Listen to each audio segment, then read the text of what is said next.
Next man up, 1025 The Game. Jake Lyman, Nick Frazier, Parker Kelly with you on this Tuesday morning, broadcasting live from the Busy Bee Plumbing, Heating, and Air Conditioning Game Nashville studios, home of the $99 yearly Beehive membership, where the buzz is always about great service. It is going to be a fun show today. The Titans have finally made a decision. There is white smoke flying out of St. Thomas Sports Park. Robert Saleh is the next head coach of the Tennessee Titans, and we've got the number one fan of Robert Saleh in terms of the Titans candidates, Nick Frazier, on with us today. You have been on the Saleh train since the very beginning, and the Titans got their guy last night. Thank you. It's a leader of men. That's exactly what it is. They got their guy for the next foreseeable 5 years of that potential contract. So this guy, Robert Saleh, understands football and is going to bring back the winning culture the Titans have been missing for the last couple seasons. Yeah, when it came out yesterday, I was, I guess, kind of relieved. I know Nagy was the name that everybody was kind of hoping against. I have not seen a fan base unite against a coach probably since the Vols and Greg Schiano. I mean, the tweets yesterday that I saw about Matt Nagy, I was like, man, the Titans are going to have to deal with a firestorm if they hire Matt Nagy. And we'll get into some of the other stuff that goes with that. But they do hire Robert Saleh. Really, really quick process with Saleh. He's eliminated from the playoffs on Saturday night, blown out by Seattle. Sunday was the expectation that it was going to be a virtual interview with Saleh. They decided to cancel that since he's out of the playoffs. He comes to Nashville yesterday, gets hired by the end of the night. Shows you that the Titans were pretty high on Robert Saleh from the very beginning based on their research. And I guess whatever they heard from him yesterday was more than enough to get the job done. Yeah, I mean, they had a 5-hour interview with the guy, and apparently he was in depth with a lot of things he wanted to do. There's a lot of reports on Twitter and so forth of his plans when it comes to the offensive side of the ball, which we'll get into a little later on. Yep.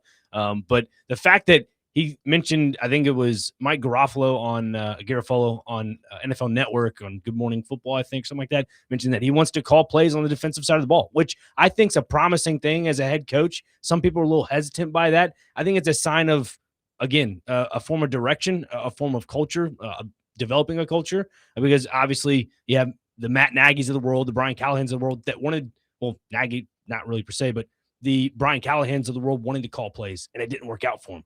So I think it's a positive thing defensively. Yeah, I'm not against him calling plays. I kind of assumed he wouldn't. I think a lot of guys, like we saw with Matt Nagy, he said that if he got a second chance, he wasn't going to call plays. I think that's what happens with a lot of these guys getting their second chances. They're like, hey, I don't want to mess this up, and that could end up being a conflict for me. I could have too much on my plate. I'm going to pass off play calling, but I don't have a problem with it because he is a good play caller. His defenses in general have been very good, and I know some people will point to, I've seen some posts about, look at what happened against Seattle on Saturday. Well, it's one game. He was missing his best two players. Let's look at the overall, year over year production of Robert Saleh's defenses. And in general, they've been very good, whether it's with San Francisco or with New York. His defenses have been good. So I don't have a problem with him calling plays, but you're right. The offensive coordinator is going to be, I would say, just as important as the head coaching hire, because yes, you do need that leader of men, the culture setter, and that's what they were looking for when they hire Robert Saleh. Guy who's going to come in and he is going to lead this locker room, and he is going to be able to set a little bit more structure than what we saw with Brian Callahan. But you also need someone to develop Cam Ward, and Robert Saleh is not going to be that guy. He's going to have to find that guy, and that's going to be what we're looking for over the next few weeks, is who is going to be the offensive coordinator. And you said it, Connor Orr reporting this morning, a note on Saleh. I heard his OC plan was incredibly detailed, comprehensive, and team-specific, which likely eased concern for Tennessee. There's a ton of moving parts when it comes to OC candidates this time of year, but he has a deeper well to access than most coming from that Shanahan tree.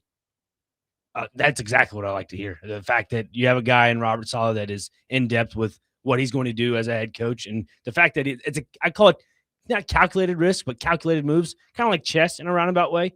So the fact that you have a guy in Robert Saleh that's going to do and follow suit with what he's saying, that shows promise for me. Yeah, I am. As soon as the hire came out, it was just like, all right, that's it. was not my favorite candidate on the market by any means, but far from my least favorite as well. And I think I've included Saleh in my kind of finalist group the entire time, but he was never at the very top, right? Like I like Mike McCarthy. He's been my guy from the beginning. The report this morning is that he withdrew his name from consideration. I have a little trouble believing that when the Titans were clearly pushing all weekend that he was not a finalist for the job. Yeah. Like everybody was looking at that interview that he had on Saturday and saying, he's being treated like a finalist. Why isn't he a finalist? And the Titans were pushing the narrative. He's not a finalist. So withdrawing his name, I don't think the Titans wanted Mike McCarthy. But Saleh was always kind of second tier guy for me. So I'm fine with it. I think once we find out who his offensive coordinator is going to be, I'm going to have a lot better of an idea of what this team's going to look like under Robert Saleh. You can't ignore what happened with the Jets. Right. He was 20-36, never had a winning season. And by the end of that tenure, there was a lot of dysfunction going on in that organization. There always is a lot of dysfunction going on in that organization. But with the Aaron Rodgers stuff and Robert Saleh, he had some quotes about like, we're going to find the rat and stuff like that in New York.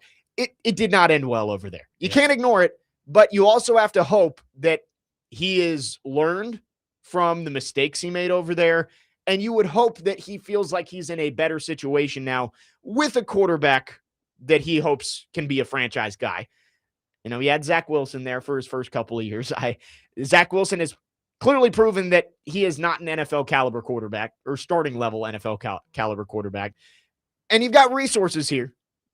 Top 5 pick, $100 million in cap space. I think he probably feels good that he's got the resources to succeed, but he does have to learn from some of the things that went wrong when he was with New York. Yeah, you look at the time in New York, obviously the first year in 2021 wasn't the best. They were ranked last in a lot of, metrics, obviously yards allowed ranked, points allowed ranked, all 32nd in the league, which is not great. But then you look at the 2022 season for the Jets, top 5 in a lot of things. Let's see, yards allowed per rank was 4th, and then you have points allowed, which was 4th. So to add on to that, you have a guy that has improved a roster in a year's time. I'm not saying he's going to do what Mike Vrabel did, but the fact that you can grab guys, let's say from previous stops, like right now, my mindset is now that Robert Saleh is the next guy in charge, go find guys that have helped out with your defenses in the past. Like prime example, Luke Gifford, a former Titans linebacker, supplemental player. I'm not saying he's a rotational starter per se, but when you have a guy that can find the identity of what you're trying to bring in for a head coach that's been on previous staff, I think that carries a lot of volumes. Yeah, and I think we'll see during free agency, we'll probably make a list of guys with Saleh connections that could come here. But this is one of those things where I'm just going to wait and see with the offensive coordinator. I don't hate the hire by any means. Right. But am I jumping for joy? No. I was sitting on the plane back from New York last night after Vandy women's basketball got another win, 19-0. And, I saw it pop up on Twitter, Adam Schefter reporting that Robert Saleh was the next head coach. And I was like, all right, cool. You need to find the offensive coordinator. But I do think this could be successful. I do think it can be. Robert Saleh was a sought-after candidate, and I think it tells you a lot that there were other fan bases who were really excited to possibly get Robert Saleh. The Arizona Cardinals, they see him every single year, twice, when he's been with San Francisco. And I saw a ton of Cardinals fans saying, hey, we need him to get out of that building in Tennessee. Kind of the same way the Titans felt with John Harbaugh last week. It's true. Not saying that means he's going to be a great coach, but it's not like he was somebody who the Titans were the only team that was interested in. There were other teams that thought that Robert Saleh could be better in his second stop. He's going to have to prove it, but I'm willing to give this a fair chance. I mean, I think the Titans, they swung the pendulum back again. Brian Callahan, nice offensive guy. They go back to the intense defensive guy. I think Robert Saleh can set a culture. He's got to find the right staff around him to get the most out of this team. Yeah, I want to reiterate a little bit from the Jets era of Robert Saleh as the head coach. Obviously, only was the first 5 weeks. Then he was canned in 2024. But you look at that marriage that was forced upon when you have a guy like a Zach Wilson and then a Aaron Rodgers to follow. Like, I get that. But I refer it to more of what happened recently with the Patriots and the Houston Texans. CJ Stroud was an awful quarterback this past week, and we all can agree to that. It was he looked like a shell of his former self. Correct. And you look at that defense that was lights out. Robert Saleh has did a pretty good job with the Jets defense. Then you have the offensive game plan when it came to Rodgers or Wilson, and that was just out of his hands. Well, and I think that's what you were most concerned about if you were hiring Saleh is we've got this young quarterback who we spent the first overall pick on. He's supposed to be our franchise. You can't mess him up. Right. Because you mess him up, we're all fired. And this all doesn't matter because if Saleh can't find the right guy to develop Cam Ward, this franchise is going into a hole for the next 5+ years. So this is an important hire, and the offensive coordinator hire just as important as Mike Borgonzi bringing in Robert Saleh. 615-737-1025 is the phone number. We got a lot of mixed reactions on the text line. Interesting. I think Titans fans in general yesterday were more excited that it wasn't Matt Nagy than that it was Robert Saleh. But there are a lot of Titans fans who aren't necessarily impressed with Robert Saleh and his history. People referencing giving up 41 points this past weekend, it's irrelevant. Yes. And I said this, we talked about Jeff Hafley and Chris Shula gave up a ton of points in their first playoff game this year against the Bears and the Panthers. Defensive coordinator, like I guess he is going to be calling his plays. So yeah, the defense matters, but I care way more about his leadership and his ability to set a winning culture, which he didn't do in New York, but you have to believe in it. He's been able to do it with at least one half of the ball on the defensive side. You have to believe that he can do that. He's got to surround himself with the right people and trust the right people to be able to develop the team. Yeah, and I listened to the Bustin' with the Boys podcast with Jeffrey Simmons this morning as I was working out, and there were a lot of things that he mentioned when it came to Brian Callahan, and he didn't mention really Robert Saleh per se, but he looks at in a head coach for the Titans going forward, and that was something that I thought reiterates to this is that you're looking for someone that can lead you, that can guide you in the right direction, that can take the initiative of going through, Friday film. He even mentioned that Bones Fossil, the special teams coordinator, was running through film on Fridays, and usually head coach would do something along those lines. Callahan wasn't doing that. And I think with Robert Saleh, you're going to see that initiative taken, and he's going to run with it. And it's going to help not only a guy in Jeffrey Simmons, but other supplemental players like Devondre Sweat, Sebastian Joseph Day, Arden Key, if he's back, that is. That's what you want to see when it comes to Saleh, because you go grab a guy that's defensively, a defensive-minded guy, you're doing Jeffrey Simmons a disservice if you go after an offensive head coach. Jeffrey Simmons was very excited. He posted an LFG, which Fernando Mendoza let rip completely full on ESPN yesterday after winning the national championship. But I agree with you. I think Simmons has to be happy with this hire. And again, I'll keep saying it. The OC is just as important. 615-737-1025 is the phone number if you want to text or call. We got lots of texts.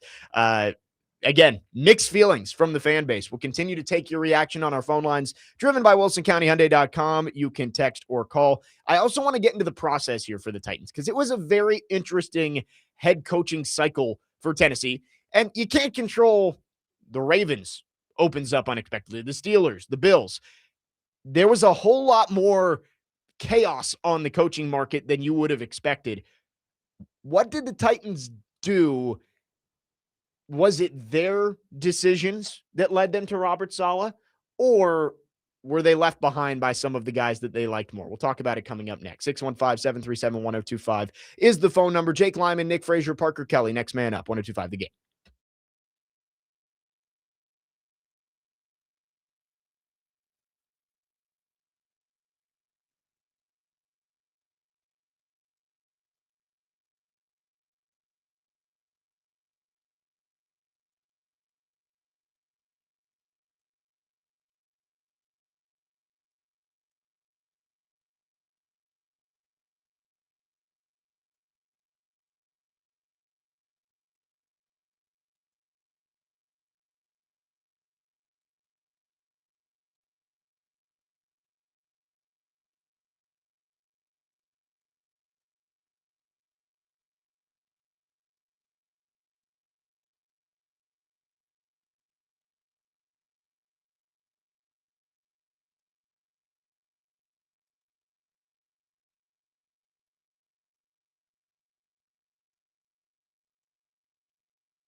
Next man up, 1025, the game. Jake Lyman, Nick Frazier, Parker Kelly alongside you on this Tuesday morning. The Titans have a new head coach. Robert Saleh will be hired as the next head man of the Titans after a long process going through 16 different interviews.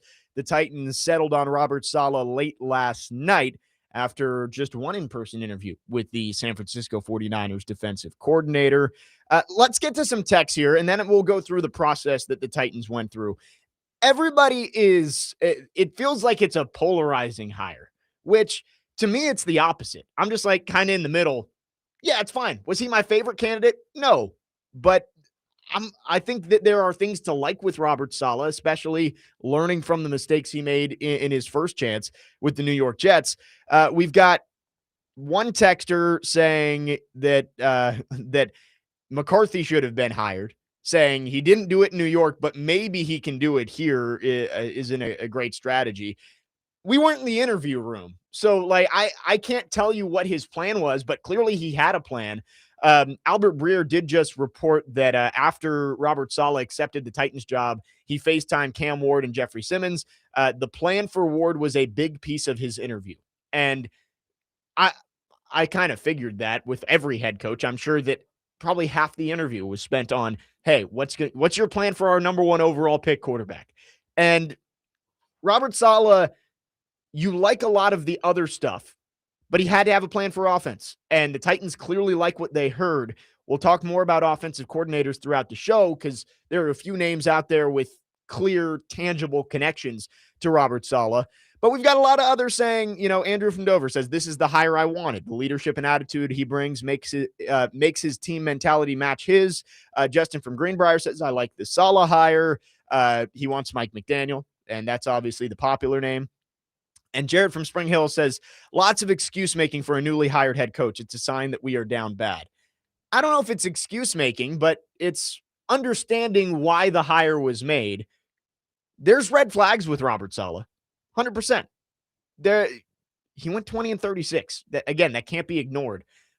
But you also look at the overall body of work of him as a coach, and maybe you look at it and say, hey, he's had success everywhere else he's gone except for New York.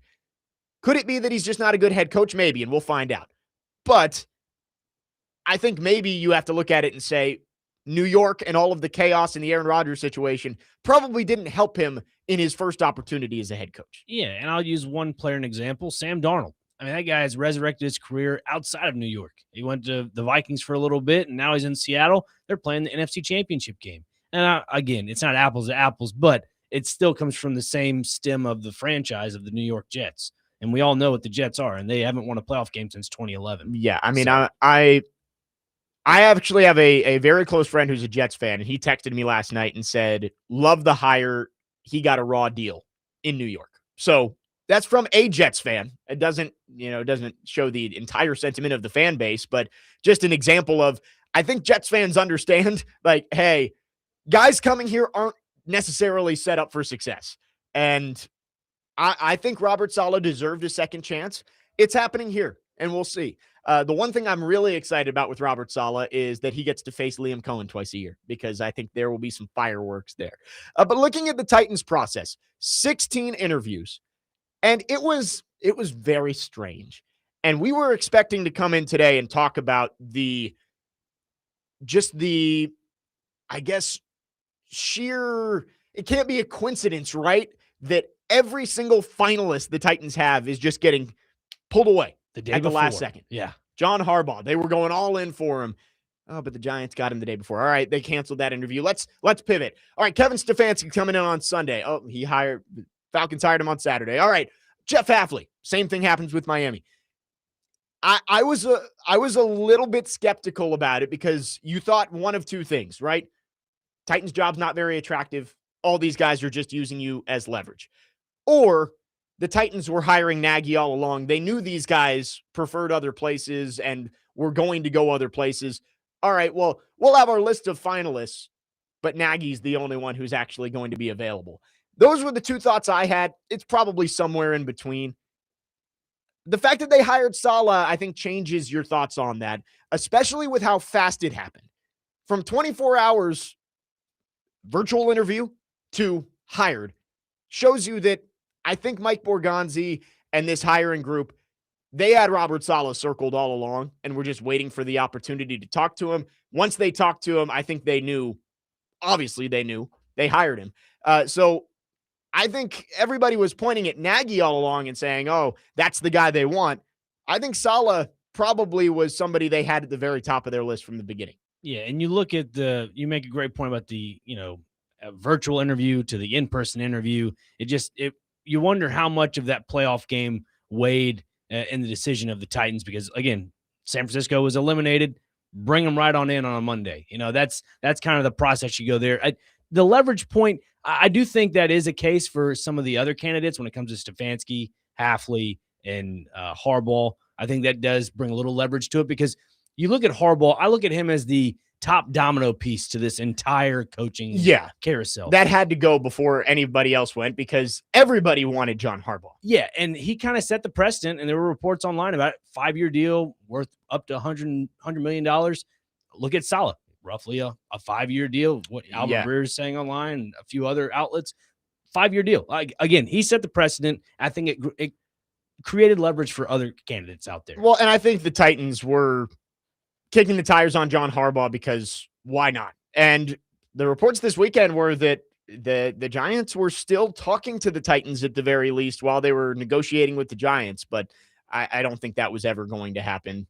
Based on what we've heard, John Harbaugh was pretty dead set on going to the Giants from the very beginning. And the stalling process for Harbaugh was he wanted it all in writing. He wanted in writing that he reported to the owner, not to Joe Shane. Yeah. Which I get. Yeah. Cameron says the only defense anyone can make for Saleh is saying it's the Jets. Well, the Titans are maybe the only franchise in the league that can challenge the Jets for most incompetent in the league. You might be forgetting the Cleveland Browns there. So how will it be better here? We need a guy who can overcome incompetence. I get what you're saying. Yes, we're using the Jets.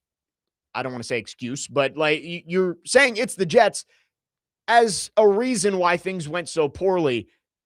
But Robert Saleh obviously had a hand in all of that too. He was the head coach. He's got to be better. You're betting on improvement with Robert Saleh here too, and that with a better situation around him that he can be a good head coach. Maybe you got the quarterback this time. He never had that in New York.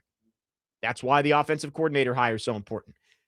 You've got resources. And it does seem like, based on Amy's willingness to negotiate with John Harbaugh, that she's going to give you the resources to try and succeed here. So, yes, saying it's the Jets obviously isn't a strong reinforcement of Robert Saleh is going to be great here, but I think you also have to understand the chaos and everything that went on there and hope that he's learned from it and he can improve in his second opportunity. Yeah, and again, I don't want to keep reiterating, Aaron Rodgers and the Jets, but if you go back and look at the 24 draft for the Jets, that is their selections, they only had two defensive players, and that came in the late rounds of the 6th and 7th round. You're primarily drafting for a quarterback that's aging. Again, that gives no leverage for a guy like Robert Saleh to still supplement players onto that defensive side of the ball. Well, and at the end there, it was basically, all right, Aaron wants that guy, bring him in. Randall Cobb, Alan Lazard. Right. Let's trade for Devontae Adams. Aaron Rodgers was kind of running the show there, and I think that was empowered by Jets ownership, which kind of left Robert Saleh in a tough spot. And that's why I kind of brush his record off to the side a little bit. And I'm not forgiving him. You can't ignore it. No. But I think you have to understand the context around it, right? Correct. And I think that's what a lot of Titans fans right now on the text line and just people in general trying to understand the entire subject of it is the record. Everybody's looking at the air quotes box score of it. And right. I think that's something that you kind of have to look a little more in depth on. Let's go to our phone lines driven by WilsonCountyHyundai.com. Trey is called in. Trey, thanks for calling. What are your thoughts on the hire? Oh, man, I love the hire, and I think it's going to be great for the team. I think he's going to bring character to the team. I think he's going to bring humility to the team. I think he's going to bring integrity into the team. I know that he had a bad record with the Jets, but I think just like with Brable, if you surround him with the right coaches and the right personnel, I believe in my heart that he's going to do a great job here with Cam and with Jeff. And this is something that I've been wanting for a long time. I've been watching him for a long time, with the organizations, and I like look at him. I'm just like, this man has some character. This is the type of player or coach that I would want to play for. And I think he's going to bring that to the Titans. And he was the only man on the list that could do that. Really, he was on the top of the list, and the Titans saw it, and it was just, it just had to be what it had to be. And y'all have a good day. Thank y'all. Love you. Thanks for the call, Trey. Trey is on board with Robert Saleh. Take that as you will. I agree with him on the fact that you think you're bringing in a guy who you believe is a leader. The personality, you can see it watching 49ers games of him jumping off the sideline. Guys want to play for that guy. I think that's pretty evident. There's a lot more that goes to head coaching, and we're going to see. We're going to talk about the staff coming up. That's going to be the most important thing Robert Saleh does in the next month or so is hiring that offensive staff. Who is going to be basically your head coach of the offense, right? You've got to find a guy who is going to run the show on that side of the ball and be Cam Ward's guy. Robert Saleh has a lot of work to do. And it's funny. People are saying we're making excuses. Guys, he just got hired like less than 12 hours ago. And there are people bashing it already. It's like, was Mike Vrabel considered to be this, savior, number one guy? He had the worst defense in the league in 1 year as the defensive coordinator as the Texans, and the Titans hired him. Was that a home run slam dunk hire? No, but he turned out to be really good. He's playing in the AFC Championship on Sunday. Not saying Robert Saleh is Mike Vrabel, but everybody loved the Brian Callahan hire. Let's just give the guy a chance to come in here and coach before you say that it's a complete disaster because he went 20-36 with the Jets. Yeah, and you mentioned the Brian Callahan thing. Everybody in the NFL was over the moon about Brian Callahan. If it was just, reps on another team or something like that. You look at Robert Saleh, people are not glorifying him per se because of the whole Jets situation. Again, it depends on what side of the spectrum you look at it from. And it's frustrating because you're giving a guy not a fair shake at the opportunity. Well, and it's funny because, I'm not coming on here jumping for joy again. I think it's a fine hire, but I'm just trying to add some context to why you can overlook some of the things that happened with the Jets. New York Doug has texted in about 8 times about giving up 41 points on Saturday. Who cares? Who cares what he did in one game on Saturday without his 2 best players on the field? Listen, Nick knows that Nick knows that I was not the biggest Robert Saleh supporter, but that defense was held together with bubblegum and paperclips. I mean, it does not matter. Robert Saleh, sure, he has to be a good defensive mind because he's calling the plays. If that's the report out there that he's going to call the plays, sure, he's got to be good on defense. But using one game as a reason not to hire him is ridiculous. 615-737-1025 is the phone number if you want to text or call. We're getting lots of thoughts. We'll get to you guys. Alex from Antioch has a thought here saying Saleh was already on Hard Knocks. McDaniel is made for TV. New stadium, Titans Hard Knocks incoming. I think Robert Saleh and Mike McDaniel would both say absolutely not. They've both been on it. I get you can't say no all the time, but I think they would do their best to say no. Just take the small market approach. We don't need it. We're good. Yeah. Please don't come here. 615-737-1025. More on the Titans hiring Robert Saleh on the other side. Jake Lyman, Nick Frazier, Parker Kelly, next man up, 1025 The Game.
Next man up, 102.5, The Game. Jake Lyman, Nick Frazier, Parker Kelly with you.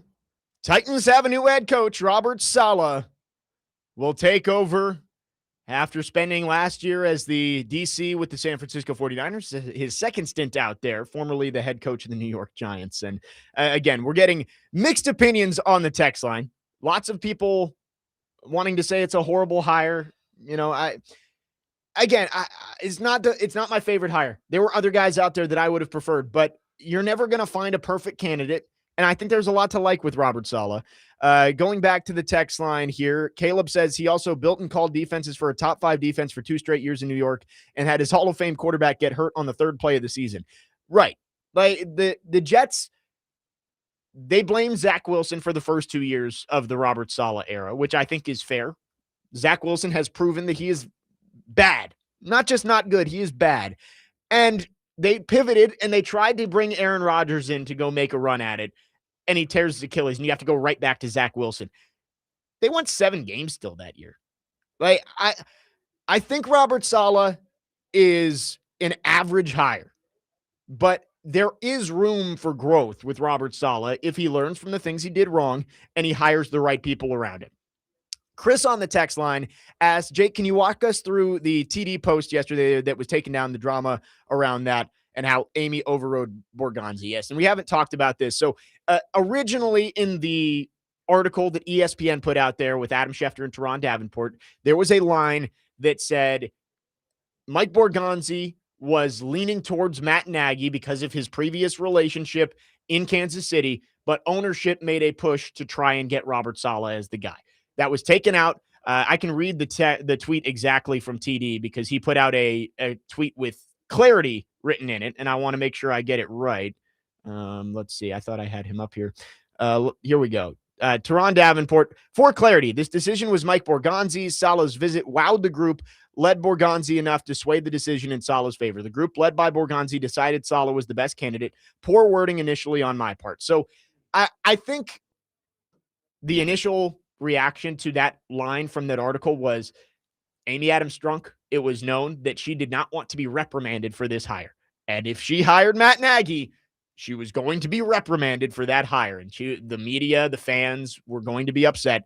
So when that comes out in that initial article, the thought is, well, here's Amy overstepping again. I think the rewording shows you that maybe Mike Borgonzi was pretty set on Matt Nagy from the start and thought that he was going to be the guy, but he had an open mind. And we'll never really know whether Amy Adams Strunk stepped in and said, hey, you're not allowed to hire Matt Nagy. We'll find out. Maybe we will find out if this all blows up, because if Robert Saleh is a bad coach and she has to clean house in 2 years and Cam Ward ends up being a bust and Amy Adams Strunk overruled Mike Borgonzi, not going to be good. And it's not going to go over well.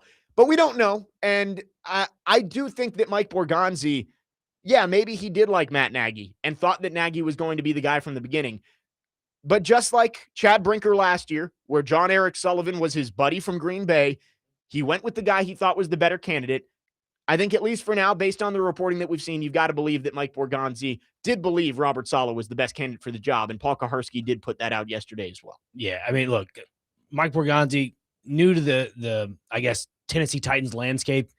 You got to give the guy a little bit of some slack in this aspect because, again, it could just been the wording, and it probably was. So no worries on that. But again, it's one. If it's not one thing, it's another. On this edition of the Addams Family, like it's just crazy. Well, and yeah, it's not what you wanted to see if you're a Titans fan, because the one thing with Amy is you just want her to step back and let her football people do her thing. I did see some Titans fans when the report came out that she did intervene and it was to make sure Nagy didn't get the job. They were like, yeah, go Amy. It's like, I guess if it fits your narrative, sure. If you didn't want Matt Nagy and Amy Adams Strunk made it happen, then great. Awesome. But in general, you don't want Amy Adams Strunk overruling her football people on football decisions. No, it sounds like a Jerry Jones situation, if you want to know the honest God truth. Like, it's crazy how similar these two franchises are when it comes to front office decisions, because Jerry Jones has overruled a lot of things with the Cowboys, and now if that is the case with Amy Adams Strunk, then it's just the complete comparisons are all, I would say identical, but they fall in the same. Jerry Jones tree. is just more publicly out there telling you that he's making all these decisions. Right. Amy Adams Strunk likes to work behind the scenes a little bit more. Again, I don't think we're ever going to know. I would almost guarantee somebody's going to ask the question at Robert Saleh's introductory press conference of, did ownership intervene? And you're never going to get a clean answer out of that. But if this does blow up and Robert Saleh goes 5-29 in 2 years and they have to fire him, they have to find a new quarterback, they fire Borgonzi, I'm sure there will be reporting. I'm sure Mike Borgonzi will leak it to somebody that, hey, I wanted Nagy all along and I was forced to hire Saleh. If that was the case, we won't know unless this all goes bad. Then there's the other aspect of it where I'm looking at it. This guy wins 25 to 30 games. Right. I'm cool with that. Do you think Amy wants to take the credit for it if he gets the Titans back to being good in a couple of years? Absolutely. Amy will leak it out there. Actually, Mike Borgonzi had nothing to do with the hire. I picked Robert Saleh, and that's why the Titans are good. I'm telling you, every time we do tea time with Amy on Mondays, it works. This is why we win 30 football games in the next 10 to 15 years. Yeah. Whatever. 5 years. Again, the reporting, TD has added clarity and said that Mike Borgonzi was spearheading the decision. Paul Kaharski's echoed that as well. So that is what we know. But if you want to connect some dots here and use some string on the wall, you might be able to say Amy Adams Strunk was reported to not want to get scrutiny and be reprimanded by fans and media for her hire. She steps in to make sure the Titans don't hire the guy who was going to get them the most public scrutiny. I can see the easy connection there, but we really don't know, and we won't know until we get some sort of result on what Robert Saleh is as a head coach in Tennessee. 615-737-1025 is the phone number. The Titans, again, are hiring Robert Saleh as their next head coach. We'll continue to talk about it throughout the entire show. In the 10 o'clock hour, we're going to spend the entire time on offensive coordinators because that is the next big decision for the Titans. We will get to that coming up. Tonight, Vanderbilt men's basketball takes on Arkansas. Big one, 8 o'clock p.m. tip-off, and the pregame show starts at 7:30 on 94.9 The Fan. Jake Lyman, Nick Frazier, Parker Kelly, next man up, 102.5 The Game.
Preds fans, Smashville Live is back tomorrow night at 6 p.m. on 102.5 The Game, live from Brewhouse 100 in Bellevue. Meet your Predators players up close and personal, and also get autographs and pictures. The Preds players guest will be Cole Smith and Michael McCarron. That's tomorrow night at Brewhouse 100 in Bellevue, and only on 102.5 The Game. Jake Lyman, Nick Frazier, Parker Kelly with you.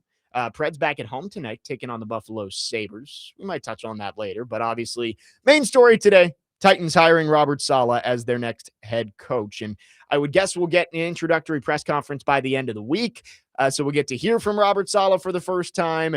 And we're going to get into some offensive coordinator stuff coming up at the top of the hour. But with Robert Saleh, I know a lot of people are pointing out the red flags. And Cameron just sent in this screenshot from an NFL Twitter account who apparently has a decent amount of followers. Here it is. Saleh did a terrible job with the Jets with a highly drafted quarterback in Zach Wilson. Saleh was bad with game planning, strategy, clock management, and team preparation. This is an awful, awful hire by the Tennessee Titans. Should have been Mike McDaniel or Mike McCarthy. Well, I'll say one thing, that Mike McCarthy, the Titans had in for a day and a half. And I know that the report this morning is that he, quote unquote, withdrew his name from the consideration. But after that interview, lots of Titans fans were trying to say, oh, he's a finalist because they met with him in Green Bay. And all the reports were, no, he's not a finalist. Guess who's putting that out there? The Titans. Mike McCarthy would want, even if he didn't want the job, he wants to be considered a finalist because that puts pressure on the Steelers if that's the job that he actually wants. The Titans were clearly putting out the report that, hey, yeah, Mike McCarthy, we had him in. He was here. He's not a finalist for this job. That tells you the Titans just weren't all that interested in him, which it's fine. He was my favorite candidate on the market, but I also understand from the Titans' perspective that he is older. Can he connect to the locker room? And he's been out of the league for another year. It's like, how many more opportunities is Mike McCarthy going to get where you wonder if his style relates to the current era of the NFL? Yeah, it's kind of fading out in a roundabout way. Because, when he was with Dallas, like, you had Dak, and that was his system. Like, that was McCarthy's bread and butter, was running stuff with Dak. You don't really get that much anymore in the NFL. And I wanted Mike McCarthy, but I also understood the red flags with him and why maybe he wouldn't be a fit for the Titans. McDaniel still might come here, right? Like, there has been reporting out there, kind of just a little bit tongue-in-cheek, like not really reporting it, but saying, hey, Mike McDaniel with Robert Saleh there's a fit. And Robert Saleh has said that if he gets another head coaching opportunity, he wants Mike McDaniel as his OC. So there's a chance that he still comes here. And that has been the pairing that I think has united Titans fans the most, is Robert Saleh, Mike McDaniel as your coaching staff. Basically, head coach and head coach of the offense. And I think that's a great pairing. We're going to get into McDaniel coming up in the next segment, but it's just way too early to make a complete judgment on this hire when all you know is that it's Robert Saleh. And if the staff gets hired and it's underwhelming and a year into this and we're looking and we're like, man, he went 4-13, then I can understand that, yeah, maybe this was bad, but I'm not willing to condemn the hire 12 hours into it when we haven't heard from him yet. We haven't seen him coach a game for the Titans yet, and we haven't seen any moves that he's made in terms of staff or personnel. And again, I'm going to bring up the Jets again. In his first year, taking over a team that was literally last on defense. The Titans are not too far off of any of those metrics. So you got to remember, this is going to take a little time. Again, that's not what Titans fans want to hear. But look, I see this as a 3-year process. If all the puzzle pieces fall in the right spots, this could be perfect for him. He's got to get the players in here, but we talked about it. The defenses have been good for Robert Saleh for the most part over his tenure as a defensive coordinator and when he was the head coach of the Jets. So I think you feel good about the direction of the defense if you get the right personnel in there for him. The offense is the big question, and that's going to be sorted out based on who you bring in to be Cam Ward's guy and the weapons you put around him. Keegan on the text line says, before we talk offensive coordinator, I don't think there's been any word on it so far, but are we as a fan base and media base on board with bringing back Denard Wilson as defensive coordinator? I don't really have a strong opinion on that. I don't think the defensive coordinator really matters all that much if Robert Saleh is calling the defense. Yeah. It's like when Brian Callahan got hired and you knew he was the offensive coordinator. Did anybody care that Nick Holtz was the OC? No. No, and he even kind of stated what he did, and it really wasn't much. So, I mean. Right. I really don't have a strong opinion on defensive coordinator. If it's Denard Wilson, it's fine. I don't know if that's kind of a demotion for Denard Wilson, right? To go from the play calling DC to the non-play calling DC. I think he might want to explore his options elsewhere. I'd be fine with it because, again, I just don't think it matters all that much. But I would guess that Denard Wilson probably would want a change of scenery. And it's interesting, too, because this is I wouldn't say a sore subject, but listening to that podcast this morning, it seems like Denard Wilson was kind of the only structured coach. And I'd say one of the key suitors in structure. I think Denard Wilson, in terms of bad coach to good coach on the Titans coaching staff this year, he's not the best coach on the staff, but he was far from the worst. Right. Bones Fossil, I saw at least one tweet that said the expectation is that Fossil would be retained. Mm-hmm. We don't know that. Robert Saleh has to work through his staff, and Bones has to want to come back, but that would be huge to keep him on board. If Robert Saleh is calling plays, which it's been reported, but we don't know, if he is calling the defense, that's settled. It's just the offensive coordinator, and we're going to get to that coming up next. It is the biggest decision coming up for Robert Saleh. Who is going to be Cam Ward's guy? Who is going to set up the offense and hopefully take him to that franchise quarterback level? We'll talk about it next. Some of the big suitors, and of course, Mike McDaniel tops that list. 615-737-1025 is the phone number. Jake Lyman, Nick Frazier, Parker Kelly. Next man up, 1025 The Game.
Second hour, next man up, 102.5 The Game. Jake Lyman, Nick Frazier, Parker Kelly, broadcasting from the Busy Bee Plumbing, Heating, and Air Conditioning Game Nashville Studios, home of the $99 yearly Beehive membership, where the buzz is always about great service. The Titans hiring Robert Saleh as their next head coach.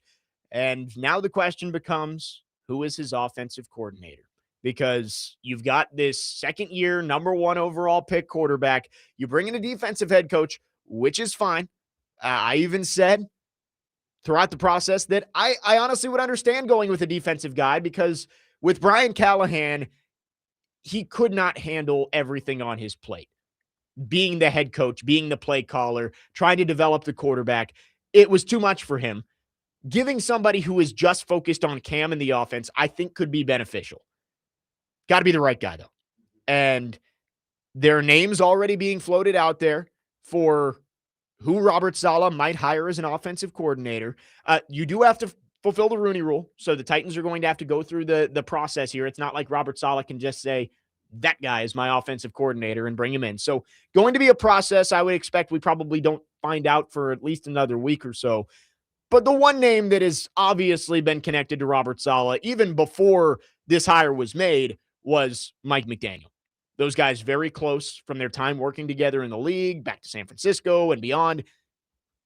He is available. He's interviewing for head coaching jobs, offensive coordinator jobs, but that is clearly the name that Titans fans are on board with, and I think that pairing has been liked by a lot of fans throughout this entire process. Yeah, again, that is the ultimate marriage a lot of Titans fans want. Again, that was something that was kind of expressed on certain podcasts that we may delve into at some point. But Mike McDaniel, I can't get a good gauge on the guy when it comes to I don't know if it's play design or if it's more on Tua. That whole situation was just difficult to really gauge, because a lot of those were checkdowns to either Devon Achane, or they were just tossed up balls to Tyreek Hill. Those guys have breakaway speed that kind of shadows a lot of the flaws in a quarterback or flaws in the play calling. So I'm not too sure what the true aspect is on that. Yeah, I give Mike McDaniel the Tua break, because you do watch his games and you can see the concepts that he runs. It is different than everybody else, and he does find different ways to scheme his playmakers into positions to make plays. Mm-hmm. I mean, and that's really what the goal of an offensive coordinator is, right? Like, you can get all advanced on everything, but really it is put your playmakers in a position to make plays. That's all it is. And I think he does as good a job as anybody out there at that. People want him as the head coach, and from the beginning, I never really saw that. When the Titans are preaching leadership, culture, you want a guy like Robert Saleh who's going to stand up there in front of the room and command the entire organization. But for an offensive coordinator, give me the nerd. Like, I want your nerdiest guru to be the offensive coordinator. And I really do like Mike McDaniel. I think that would be a perfect pairing, and you bring in a guy with experience. That's the one thing with this hire. I know there are probably some up-and-comers at offensive coordinator out there that you can make a connection to Robert Saleh with. I was looking through the 49ers coaching staff. Mick Lombardi is their quarterbacks coach. Mm-hmm. I mean, that's just a name of somebody who you can make a quick, easy connection to. I want somebody with some experience. I don't want to put the fate of the franchise and the number one pick quarterback in a guy who's never been a play caller before. Give me somebody who's done it, who's developed quarterbacks in the past. And I think there are plenty of good options out there. Mike McDaniel is at the top of the list. Another guy, how about Brian Daboll? I know he's being whispered as possibly returning to Buffalo, where he developed Josh Allen as the OC, maybe as the head coach up there. But they brought in Brian Daboll here to Nashville as an interview. I would not be opposed to that. A guy who has proven he can develop guys with potential, maybe a little more raw, like a Josh Allen. And I think he knows what he's doing and will come in here and can be that head coach of the offense that the Titans need. Yeah, you just need someone to take the initiative into developing Cam Ward. And you make a great point. I think Brian Daboll is a valid candidate for this opening. You mentioned Mike McDaniel. Again, that's somebody that could be an option as well. The name that kind of sparks in my brain for some reason. And he's even had some interviews as an offensive coordinator candidate, I think with LA at some point, was Arthur Smith. I know he's had his hat in the pool for a head coaching gig somewhere. Yeah. But maybe that might be some form of a marriage that, rekindles here in Nashville. I don't know. Yeah. Arthur Smith, I think, would be a hire that would be dictated by Amy. Right. Which is like that's what a lot of fans are rooting against, is like, don't get involved. Let the football people make the football decisions.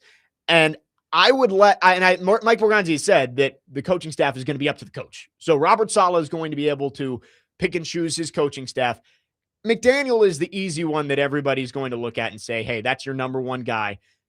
He's going to have a lot of opportunities. Mm-hmm. And we talked about it during the break of, I think Mike McDaniel wants to be a head coach sooner rather than later. And he is still getting interviews for head coaching jobs. He's interviewed for the Baltimore job. I want to say one more that's still out there. I know the only other vacant jobs is Arizona, Cleveland. Arizona. Yeah, he interviewed for Cleveland too. Yeah. So he's also interviewed for offensive coordinator jobs in Tampa, Detroit, maybe LA, maybe Philly. I know they have an offensive coordinator opening. So he's got options. But we have heard that the relationship with Saleh and McDaniel is really solid. If Mike McDaniel believes in Cam Ward, I think there's a good chance he ends up here. But Mike McDaniel, again, wants to be a head coach again sooner rather than later. He's taking these head coaching interviews. If he doesn't get one and goes back to become an OC, he's going to the place where he feels like he can raise his stock the most in 1 year. Yeah, and I want to kind of pose this question. You mentioned Denard Wilson on the defensive side of the ball when it comes to Saleh. When it comes to the offensive side of the ball, if it is McDaniel, what happens to Bo Hardegree? Do you think he kind of goes back to being that QB coach, or just says, you know what? Oh, obviously it's not up to him. It's up to Saleh. But I wonder with Hardegree, because I do understand the importance of, hey, he's been Cam's guy. He's been in his ear. There's familiarity there. But I also think Robert Saleh and whoever he brings in as the OC are probably going to want to do it their way. Yeah. And you don't want Bo Hardegree sticking around, who has had a big influence on Cam Ward. And it's like, what if their wires cross? And it's, well, Bo's telling me one thing, but Mike McDaniel's telling me the other thing.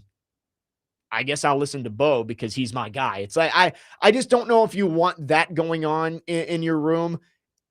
Maybe he gets an interview, right, as the QB coach, and you say, hey, we know you've worked with Cam. Are we on the same page with a lot of these things? And if it works out, great, but I don't think you need to keep Bo Hardegree around. That's fair. It kind of resembles the current regime with the Titans before Callahan left. It was, I believe Cam Ward was the one that answered the question in a press conference. Like, yeah, I'm in a group text with Bo, Nick, Brian, and maybe McCoy was in there. I can't recall if that was the case or not, but sounds like there's too many cooks in the kitchen. So with the next regime, I could understand why it'd only be one voice of command. Yeah, and it was chaotic over there this year. You switch play callers after 3 games. Head coach gets fired after 6. There was a lot going on. I think they do want to give Cam Ward some continuity here and say, hey, whoever we hire as the OC, that's your guy. He's developing you. Go. That's why McDaniel, I like McDaniel. And I think for the short term, he probably is the best option. I just don't think he sticks around very long. Right. I think one good year from Mike McDaniel, and he's going to jump right back to the top of head coaching candidate list. That's why Daboll, I think, feels like a decent option. I think the shine has worn off a little bit more on him than it did on McDaniel. He's got a little bit more to work back to. I was surprised to see that the Bills are considering him as a head coaching candidate. I think that you would be safer holding on to Brian Daboll for a little bit longer than you would Mike McDaniel. But there's also other options out there. A guy I wrote down, how about this one? Bobby Slowick. I believe there's a connection there with Saleh from somewhere down the road, or at San Francisco, I want to say, because he followed D'Amico Ryans over to Houston. So right. I think there's a connection there. Look at what we've seen from C.J. Stroud. Oh, boy. His rookie year, he was fantastic. Yep. Under Bobby Slowick. Year 2 wasn't as good, and they fired him. I do wonder if maybe he is in consideration as he tries to work his way back into the head coaching ranks. He was a hot candidate. He didn't get a job in 2023.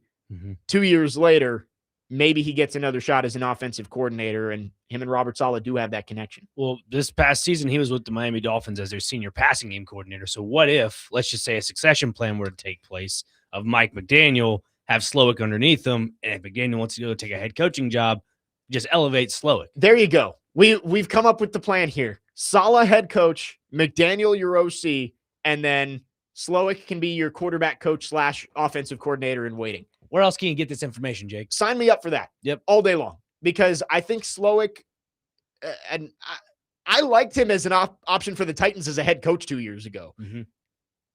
I understand that things went sour in Houston, but you can't ignore that he turned in one of the greatest rookie seasons from a quarterback of all time. And 2 years later, CJ Stroud looked just absolutely incompetent on Saturday against New England, or Sunday. Yeah. So I like that plan. Sign me up for that. The Titans going to have to make a lot of big decisions when it comes to the offensive side of the ball. Robert Saleh is the head coach. Who's going to develop Cam Ward? We'll continue the conversation on the other side. 615-737-1025 is the phone number. We'd love to hear from you. Our phone line's driven by WilsonCountyHyundai.com. There is another name that I want to mention, and I don't think it's going to make people very happy. We'll talk about it next. Jake Lyman, Nick Frazier, Parker Kelly, next man up, 1025 The Game.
won't say nothing. He'll take the credit. 100%. Oh yeah. He won't talk too 100%. loudly about it. Vrabel's in a unique place because his OC, who's been so great, he's already had 2 stints as a head coach, and they've done horrible. Yeah. So he's now like put himself in like he will always be an OC from here on out unless something unforeseen happens. Yeah. So Vrabel's in a great spot with that, being a defensive minded guy and an OC that's never going to go anywhere. Yeah. Because anytime you have offensive success in a big way, that guy's gone. He's out there. What you're looking for is, I think, what Jack brought up, which is a beautiful dream to have, which is Robert Saleh as your head coach and Mike McDaniel as your OC. Just gonna start picking them like just start. Yeah, there's 10 head coaching vacancies, but let me get 2 of the top dogs and put them on one team. Put the names in the hat. Yeah, put the name in the hat. I can't say that right now, but that don't sound like a bad coaching. It's not a bad Nick combo right there. Yeah. So that was Jeffrey Simmons on Bussin' with the Boys. Came out this morning, and Nick Frazier, nice job finding that for us. Sounded like a little wink, wink, nod, nod. And this was recorded before yesterday. This was recorded yesterday before the Robert Saleh news came out. So I think Jeff Simmons probably was told at that point, like, hey, probably going to be Saleh. I don't know if he knows anything about McCarthy, but it was funny, and you can't hear it over the radio, but the facial expression from Jeffrey Simmons when they mentioned Saleh and McDaniel was kind of just like, I don't know, maybe that is going to be the pairing in Nashville. And I think that would get a lot of people excited. I think that you're getting the best of both worlds in that, as Taylor Lewan and Will Compton said, that's 2 of the big guys on the head coaching market this year, and you're going to bring both of them in. The last thing you're going to have to worry about is incompetence, right? Like, that's what you dealt with Brian Callahan, is no one knew what they were doing. You had a bunch of first-year people trying to figure it all out as they were doing it. You're going to have 2 experienced head coaches who have both been at the very top of their respective sides of the ball at different points in their career. I would be very excited about that if Mike McDaniel does end up being the OC hire. Yeah, because again, you mentioned it in the last segment. If it is a short-term hire, there is a possible succession plan. If that is the case, if they listen to this show, Next Man Up, I mean, only place you can get it on, 125 the game, because that's Jay Kleiman. But no, just the fact that, if it is Mike McDaniel, there is a high ceiling of just potential with Cam Ward. The fact that you can grow exponentially. I mean, again, in regards of how Cam Ward is going to recover from his little injury in Jacksonville, minus that, if it's a full healthy recovery, this could be a marriage that could lead to a lot of success. I think that's what I want, is those 2. I'm ready for Mike McDaniel at this point, but there are other options out there. We mentioned Brian Daboll. I think that would be a good option. I said Bobby Slowick, Arthur Smith has been floated there. Matt Nagy, could he still end up on the Titans staff? Because the report yesterday was that the Chiefs have basically said, yeah, sorry, we're going to move on here. Like, your contract's up and seems like you're on for bigger and better things. Kind of glad the Titans didn't hire him when basically the Chiefs were trying to push him out and get back to Eric Bieniemy. But I also wonder if maybe he wants to get back to being a play calling offensive coordinator, because that does lead to more opportunities as a head coach. Yeah. You're not in Andy Reid's shadow as much. I don't know. They were in the building at maybe not at the same time, but very close together yesterday. Maybe that's a plan that they have. That's what confuses me about Matt Nagy with his time in not Chicago, but Kansas City, is you have Andy Reid, who's probably going to have final say on all your offensive play calls. Yeah. And then you have Patrick Mahomes that probably is overshadowing a lot of flaws in play calling systems. So then if you're going to be wanting to be a head coach, that is, and Matt Nagy, and you don't want to call plays, but say if you were to end up being an OC and then now you're forced to start calling plays. That's what I was confused about too, is the reports yesterday were like, hey, Matt Nagy, even if he doesn't get a head coaching job, is going to want to be the number 1 guy on offense somewhere. And I'm like, well, didn't he just say he doesn't want to call plays the next time he's a head coach?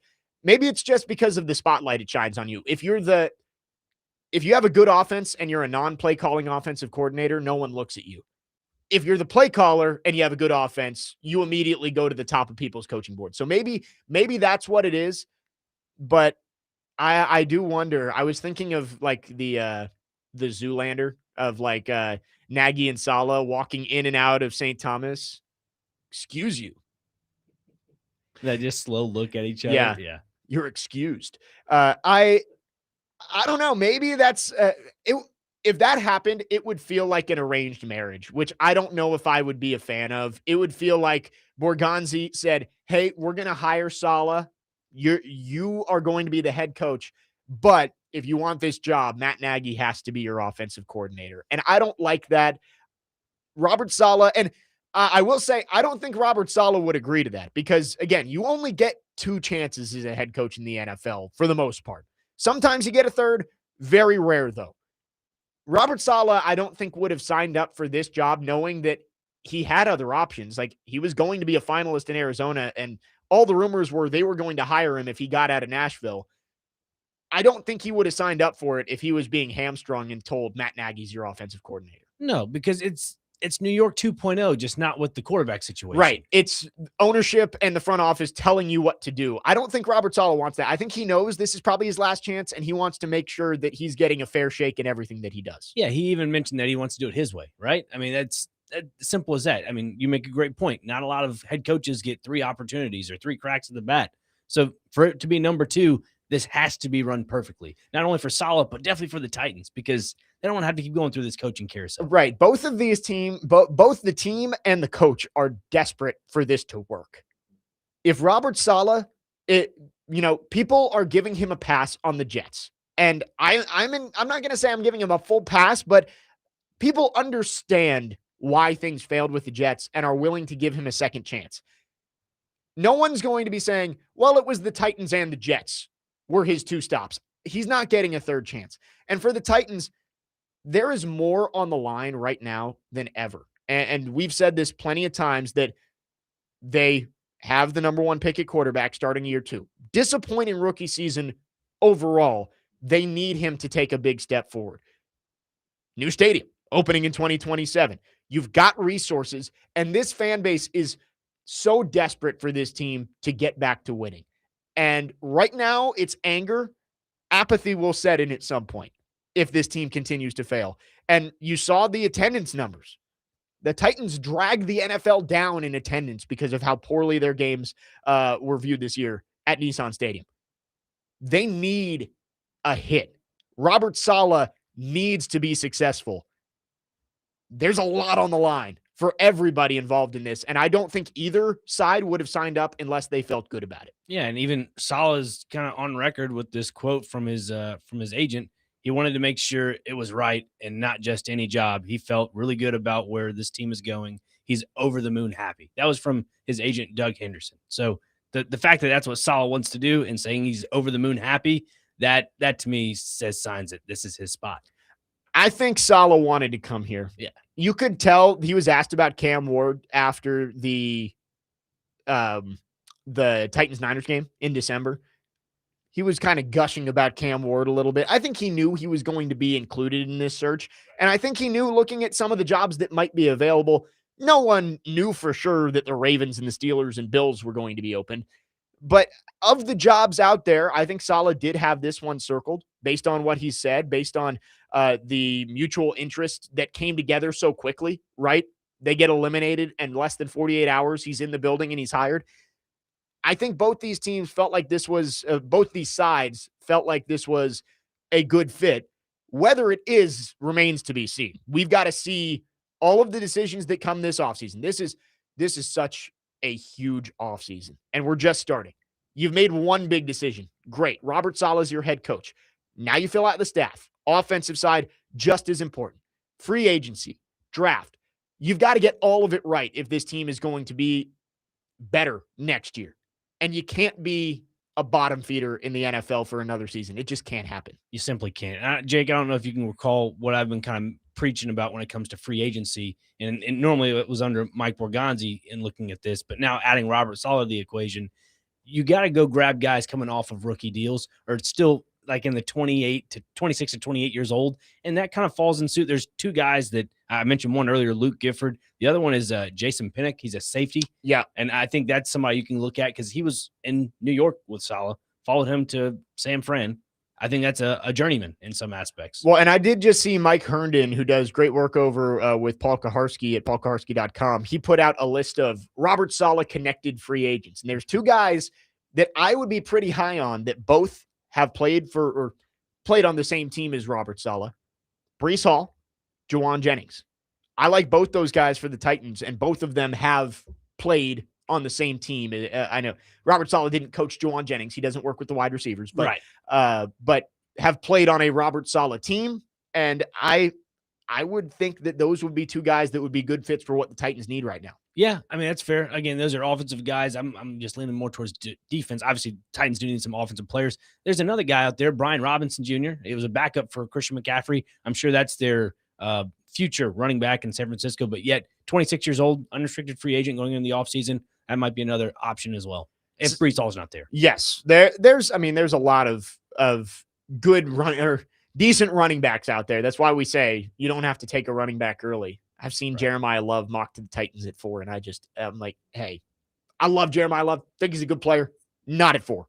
Not at 4. And we're kind of seeing that too in the NFL right now with just the 1-2 punches. Like right now in the NFC and AFC Championship, Ramondre Stevenson, Travion Henderson. They took Travion Henderson in the second round, but he's not their feature back. It's a committee. You see that with a lot of teams around the league. I mean, it's what Shanahan's done for years. Yes, they have Christian McCaffrey, but outside of having one of the best running backs in the last 10 years, McDaniel and Shanahan have typically wanted to have multiple running backs. Yeah. You look at Seattle before Zach Charbonnet got hurt. It was him and Kenneth Walker. Right. LA with Blake Corum and Kyron Williams. Right. Like there is a 1-2 punch in every backfield. Yeah. And that's the, I think, new wave in NFL football. Unless you've got one of the elite guys, Derrick Henry, Christian McCaffrey, one of those guys who is, you want him touching the ball 25 times a game. You need multiple guys. And I wouldn't hate if you have Tajay Spears and you bring in, and maybe Khalil Mullins takes a step forward and you bring in a free agent. I think there's options there. 615-737-1025 is the phone number. If it's McDaniels and Saleh, we also played the Jets and Dolphins next season. 8576 says that. I don't think we play the Dolphins. Or I don't think the Titans play the Dolphins. They do not. They do play the Jets. The Jets come here. So Robert Saleh will get his revenge game coming up this year. Also, we'll get to face Liam Cohen twice, which... Keep his name out of his mouth. That's what he said. I don't think they will. We might get some spicy handshakes for the next few years with Liam Cohen and Robert Saleh in the same division. 615-737-1025 is the phone number. We'll continue to talk about the Titans' offensive staff. What could Robert Saleh be looking for in terms of an offensive coordinator? We'll do that next. Jake Lyman, Nick Frazier, Parker Kelly, next man up, 1025 again.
Next man up, 102.5 The Game, Jake Lyman, Nick Frazier, Parker Kelly.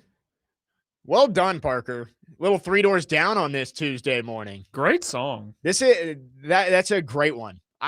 Three Doors Down is a band that does not get enough credit for how good they are. It just fall off a little bit, and people are like, wait a minute, that's Three Doors Down. That era of like, I guess it was like late 2000s, Three Doors Down, a Daughtry. I like the script from back then. I know that's not really the same genre, but like, the soft pop punk kind of like a little cousin. bit of pop rock, I guess you could say. Like, it's the cousin of Three Doors Down. That was a good era of music. Love me some Three Doors Down.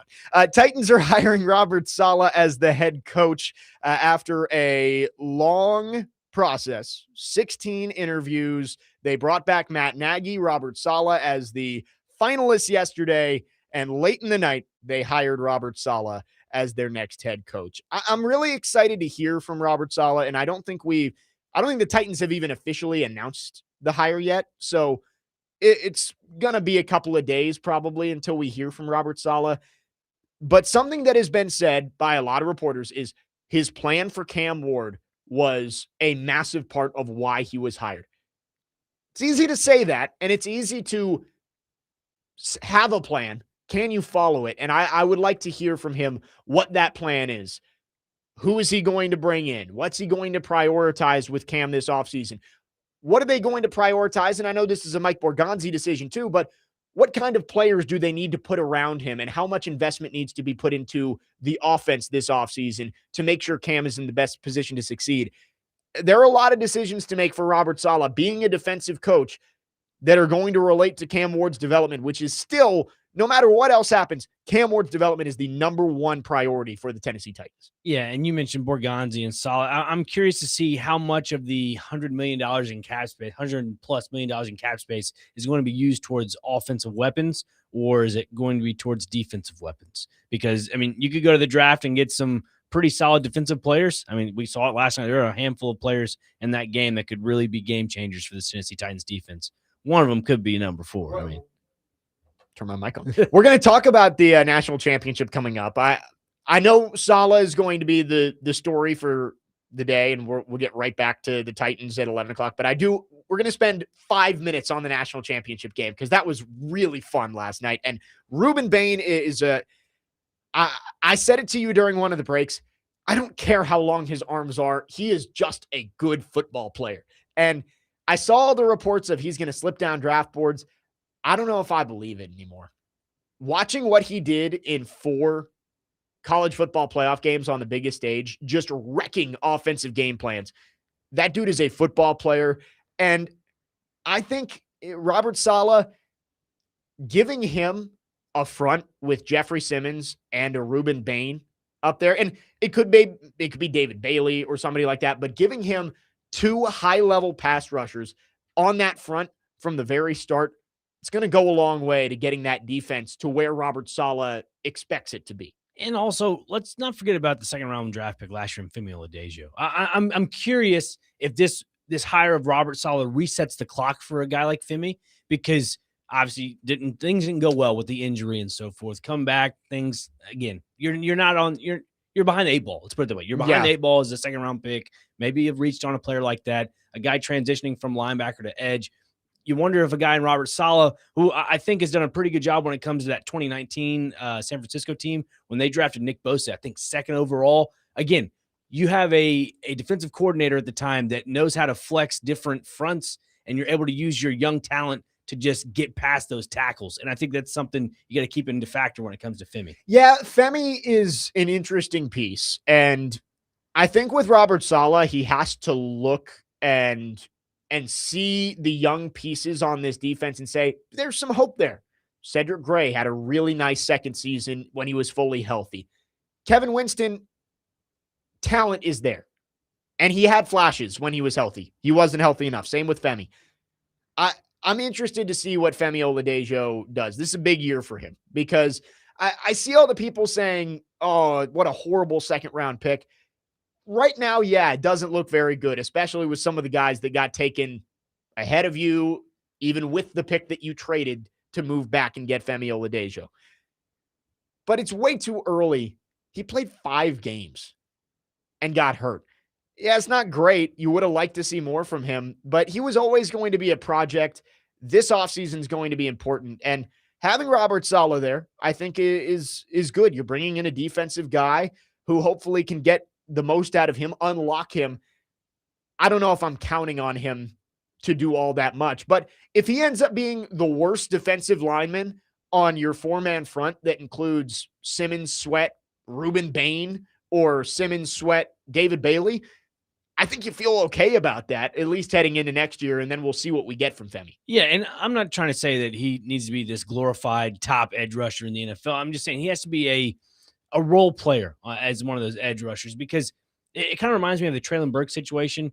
Didn't live up to that first-round pick expectation, so you just wanted a little bit of production out of him. Again, that's kind of all I really want out of Femi Oladejo under Robert Saleh in this upcoming season. That is just show signs of growth, improvement, and to be just a part of the process, to know that we can rely on you as a depth guy. Yeah, the defense, there are young pieces there that by hiring Robert Saleh, I think you really hope that he can unlock the talent. Because Femi, they drafted him based off potential. They drafted him based off the ceiling.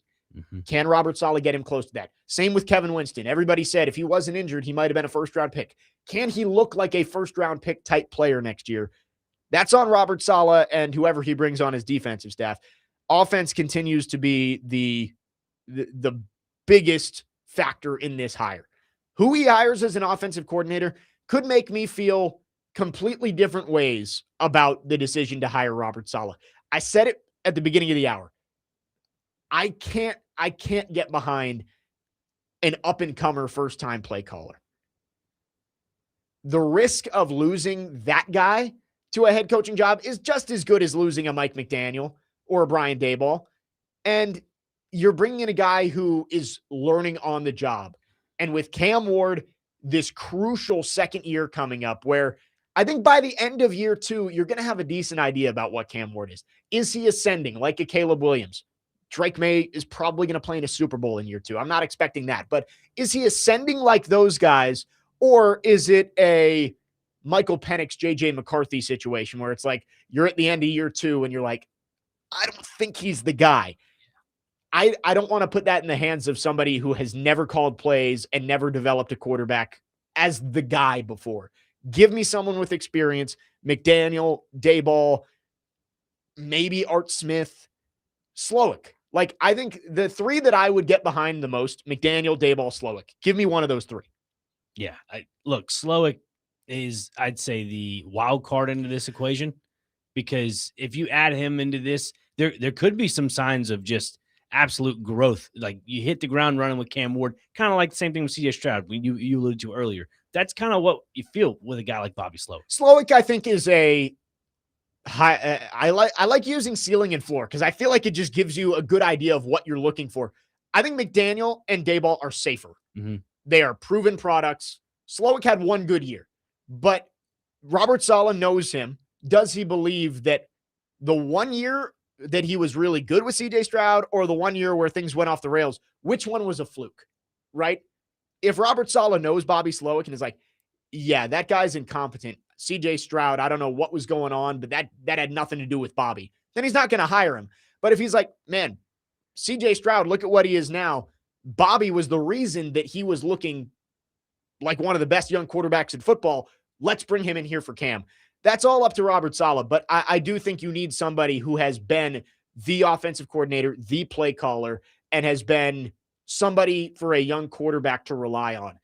I don't like the idea of bringing in the up-and-coming quarterback coach or something and just saying, yeah, you figure it out with Cam.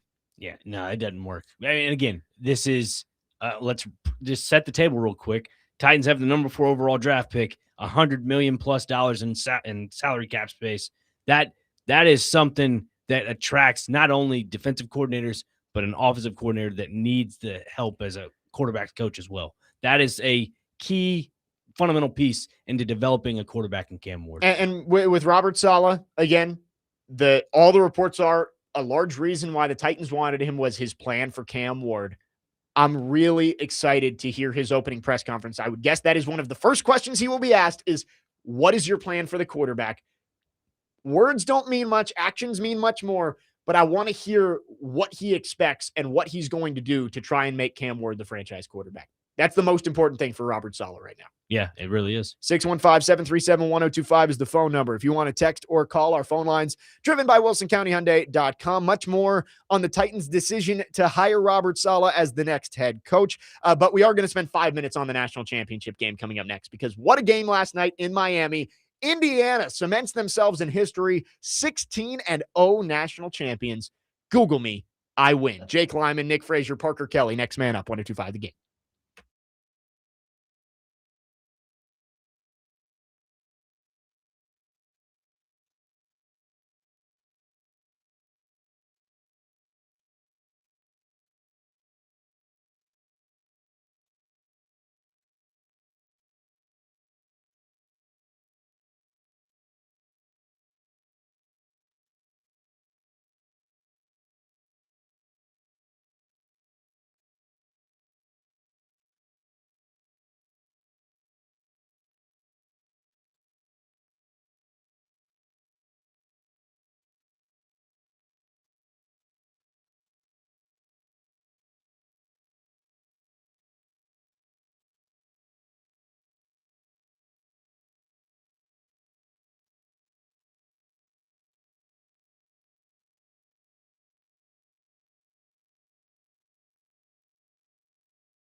Parker had me a little concerned we were going to get the full Fernando Mendoza experience there because he did not say flipping.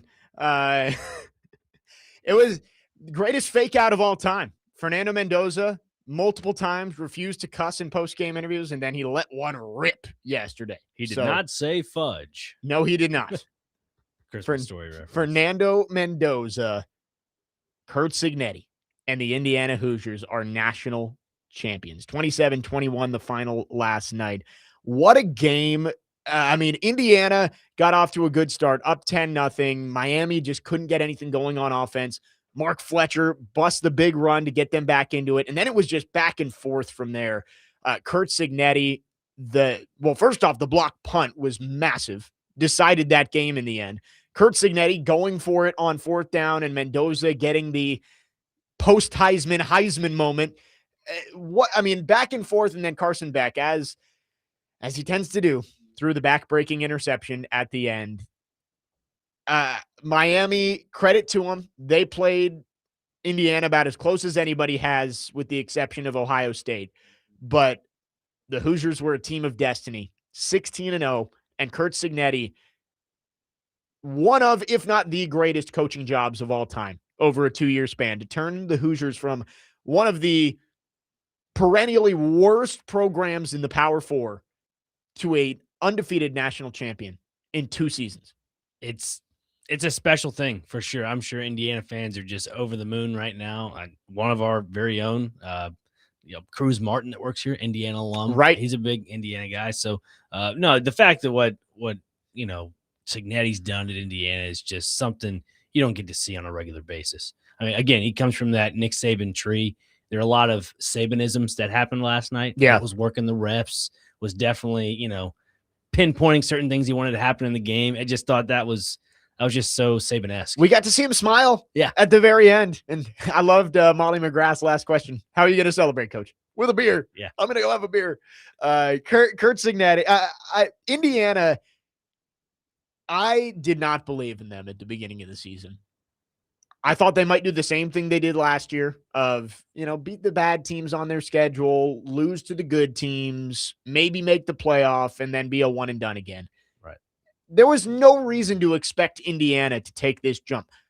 The players on their roster didn't show you that this team was ready to take a massive jump. They had 7 4-stars on that team. But as Kurt Signetti said last night, the sum or the whole was greater than the sum of its parts. That team was a team. And it didn't matter that they weren't the highest recruited guys. There probably aren't as many NFL guys on that team as any of the teams that they played in their last 4 games. Ohio State is loaded with first-round picks. Alabama's always loaded with first-round picks. Oregon. And finally, Miami, that has probably a top 10 pick on the offensive line and the defensive line this year. They've got a top 10 pick at wide receiver. They're loaded. Didn't matter. Indiana ran the table and won the whole thing.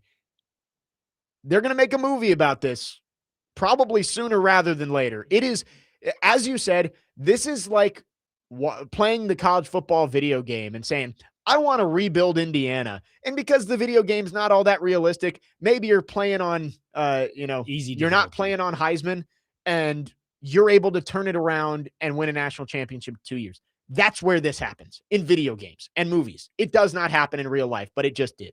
I've been coining this as the Signetti Cinderella story, and it's definitely had its happy ending. The clock struck midnight, but not in the negative way. I guess the glass slipper fit perfectly for this team. And again, you mentioned Carson Beck at the beginning of this segment and how, eventually he ended up throwing the interception.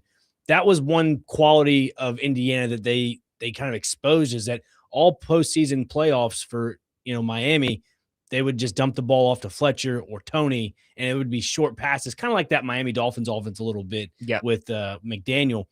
And then now you've had the point of Indiana forced them to have Beck throw an interception in some aspects, and that is finishing the game and the ball in his hands. So I could not believe it watching the celebration of wow, Indiana pulled it off. And with Miami, the resources at Miami are just that team finally got back, and they finally made it to a national championship, and they just could not close it out. And I thought maybe we would be getting Carson Beck going down the field. I should have known that he was going to throw that pick.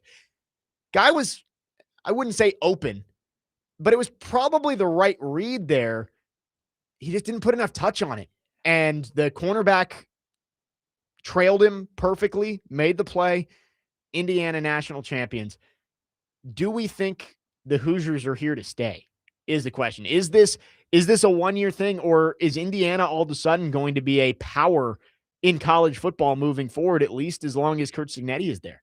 I think it's here to stay, but there might be a slight regression next year. And the reason why I mentioned that is because I included yesterday when Connor and I were speaking on this, I include Vanderbilt in the conversation of going to the portal, grabbing veteran players that are proven talents, not off of expectation. You're not paying the price tag off expectation. You're paying it off proven talent. You're getting guys from the G5s, the lower power fours that are not the 4 or 5-star glorified players. Yep. And I think Cignetti has cracked the code when it comes to players like that. And he's able to kind of, I guess, manicure them into being a true, complete team. Because Charlie Becker's father was on with Joe and I recently, I believe after the first bowl game of the playoffs, and was talking about this team's just, and you alluded to it as well, the team's camaraderie, the off the field togetherness. That's something that really builds together a culture. And I think when you supplement that with your NILs, you can continue to do that. Indiana, national champions, undefeated national champions. They are the first 16-0 team since Yale in 1894, I believe I saw.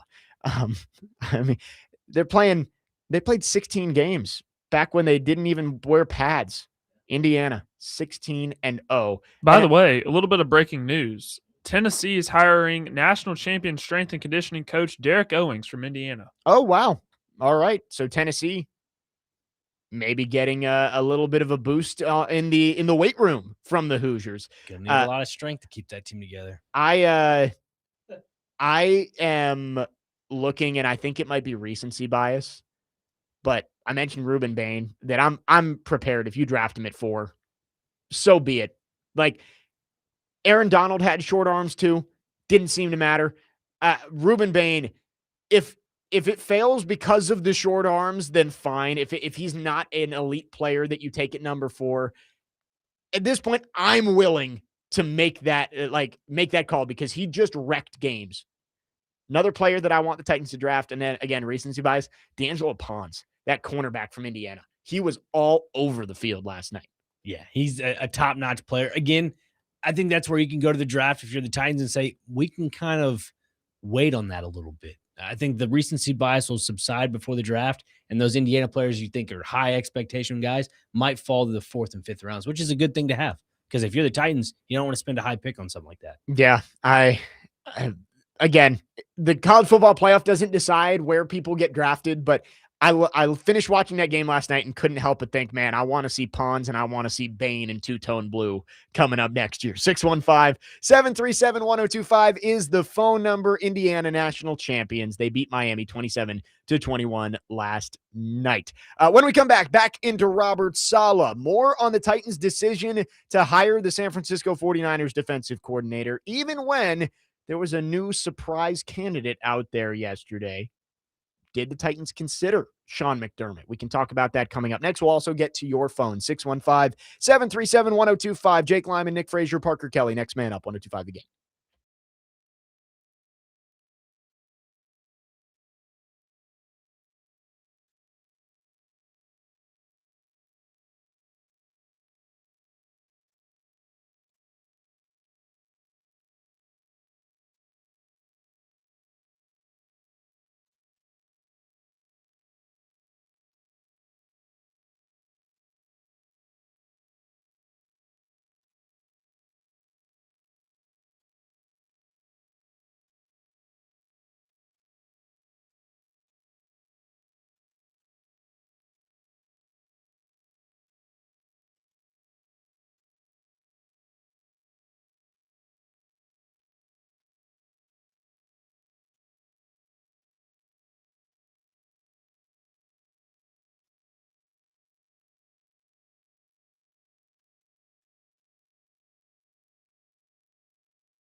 Next man up, 102.5 The Game. Jake Lyman, Nick Frazier, Parker Kelly. Final hour on this Tuesday, broadcasting from the Busy Bee Plumbing, Heating, and Air Conditioning Game Nashville Studios, home of the $99 yearly Beehive membership, where the buzz is always about great service. The Titans hiring Robert Saleh as their next head coach. Have not gotten an official announcement from the Titans as far as I've seen, but I would guess that is coming at some point today. Likely we'll get a press conference by the end of the week. And of course, now it goes, you turn the attention to who is he hiring as his staff. And we'll have some more conversations about the offensive coordinator position. But one of the names we did mention was Brian Daboll. Jonathan Jones from CBS Sports put out about 5 minutes ago. One name that has come up in Tennessee as Robert Saleh's offensive coordinator is Brian Daboll. He presumably is a head coaching candidate in Buffalo, and we'll wait to see there. But he's also taking OC interviews. Could the two former New York head coaches reunite in Nashville? 2 years ago, Robert Saleh, Brian Daboll, the coaches of the Jets and the Giants, could they be together in in Nashville, excuse me. I think that would be a good pairing. Maybe not quite as sexy as Mike McDaniel, but I would like it. A bite of the Big Apple in Music City. Wouldn't mind it. Let's go to our phone lines driven by WilsonCountyHyundai.com. 615-737-1025 is the phone number. Scott has called in. Scott, thanks for calling. Thanks for waiting. Go ahead. Yes, sir. Love y'all's show. Hey, I just, as a Titans fan, I've learned to be disappointed, and it looks like it's going to continue. How do you get excited about a 20-36 record when you've got other coaches out there that are available that are, winning records and actually went to a playoff game or whatever? But I mean, I just I'm not thrilled, to say the least. Yeah, Scott, we've gotten a lot of that today of fans pointing at the 20-36 record. And I get it. You want somebody who has a track record of success, but I think you also can look at Saleh and his and the traits that he possesses. Leadership. Guys love playing for that guy. I saw a clip of Fred Warner from last night basically saying that he would not be the player he is today if it wasn't for Robert Saleh, that he believed in him. He's the reason he got drafted, and he's the reason he's turned into an all-pro. Robert Saleh is a really well-liked guy, a respected guy around the league. Yeah, it didn't go well in New York, and there are a lot of reasons for that, but I think you can also look at it and say, yes, it wasn't good, but there's room for growth with Robert Saleh, where maybe there isn't room for growth with some of the other guys who are more established. I liked Mike McCarthy. He was my number one guy from the very beginning, but I also understand that his ceiling. He did win a Super Bowl. But you've seen what Mike McCarthy can do. I don't think he's going to change and adapt very much because he's in his 60s. He's been a head coach for 18 years total. He's going to keep doing his thing his way. I think Robert Saleh, you can see the potential if he learns from the things that he messed up with in New York. Yeah, he's able to adjust because he has the time to do so. And adding on to what Scott was kind of alluding to there about Robert Saleh, like the thing you can kind of gravitate towards is that he has a new slate of defensive players to choose from and to really scheme with. And again, I'm not saying he didn't have that in New York. It's just that the situation you're talking about, the record, the 20-36 record, you have a quarterback in Cam Ward, who I'd say has better flashes than Zach Wilson and Aaron Rodgers when they were in New York, and definitely better situation here in Nashville. There is more of a optimistic opportunity for Robert Saleh here in Nashville than there was in New York. That's simple as that. Again, I said it earlier in the show, Scott, I don't know if you were listening or not, but the 20-36 record, kind of look past it a little bit. It's still there. Don't get me wrong. It's still there. It has some value to it, but not full value. You have to look at it, but you have to add context to this. Like, let's not box score watch the head coaching hire too. Zach Wilson was his quarterback for the first 2 years. It's not like Zach Wilson has turned out to be Sam Darnold, right? Where he's gone somewhere else and you're like, man, Robert Saleh really messed up and couldn't develop Zach Wilson, who's been a star all along, but they couldn't unlock him. Zach Wilson couldn't even start over Quinn Ewers at the end of the season down there in Miami. And Aaron Rodgers, he was put in an arranged marriage with Aaron Rodgers. He tears his Achilles 3 plays into his Jets career, misses all of that first season. And then his second season, he just wasn't the same player.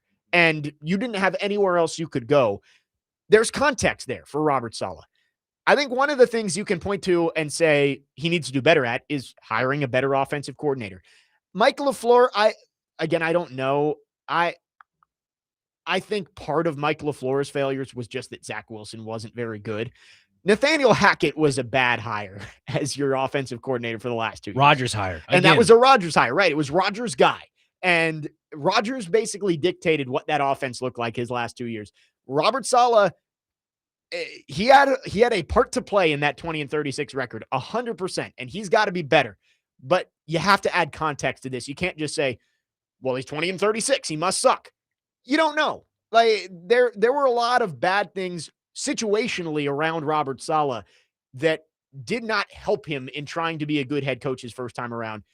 He has to do better at some things, but the Titans have to do better at some things too to foster growth for everybody in the organization. Yeah, and I don't want to, devalue a Mike LaFleur because he's done a good job with LA. It's just that the situation LaFleur's in LA is different. You have Matthew Stafford. You have Matthew Stafford and Sean McVay's calling the plays. And right? you have Devontae Adams and Puka Nacua. He never had Devontae Adams in New York. He never did. I know, yeah.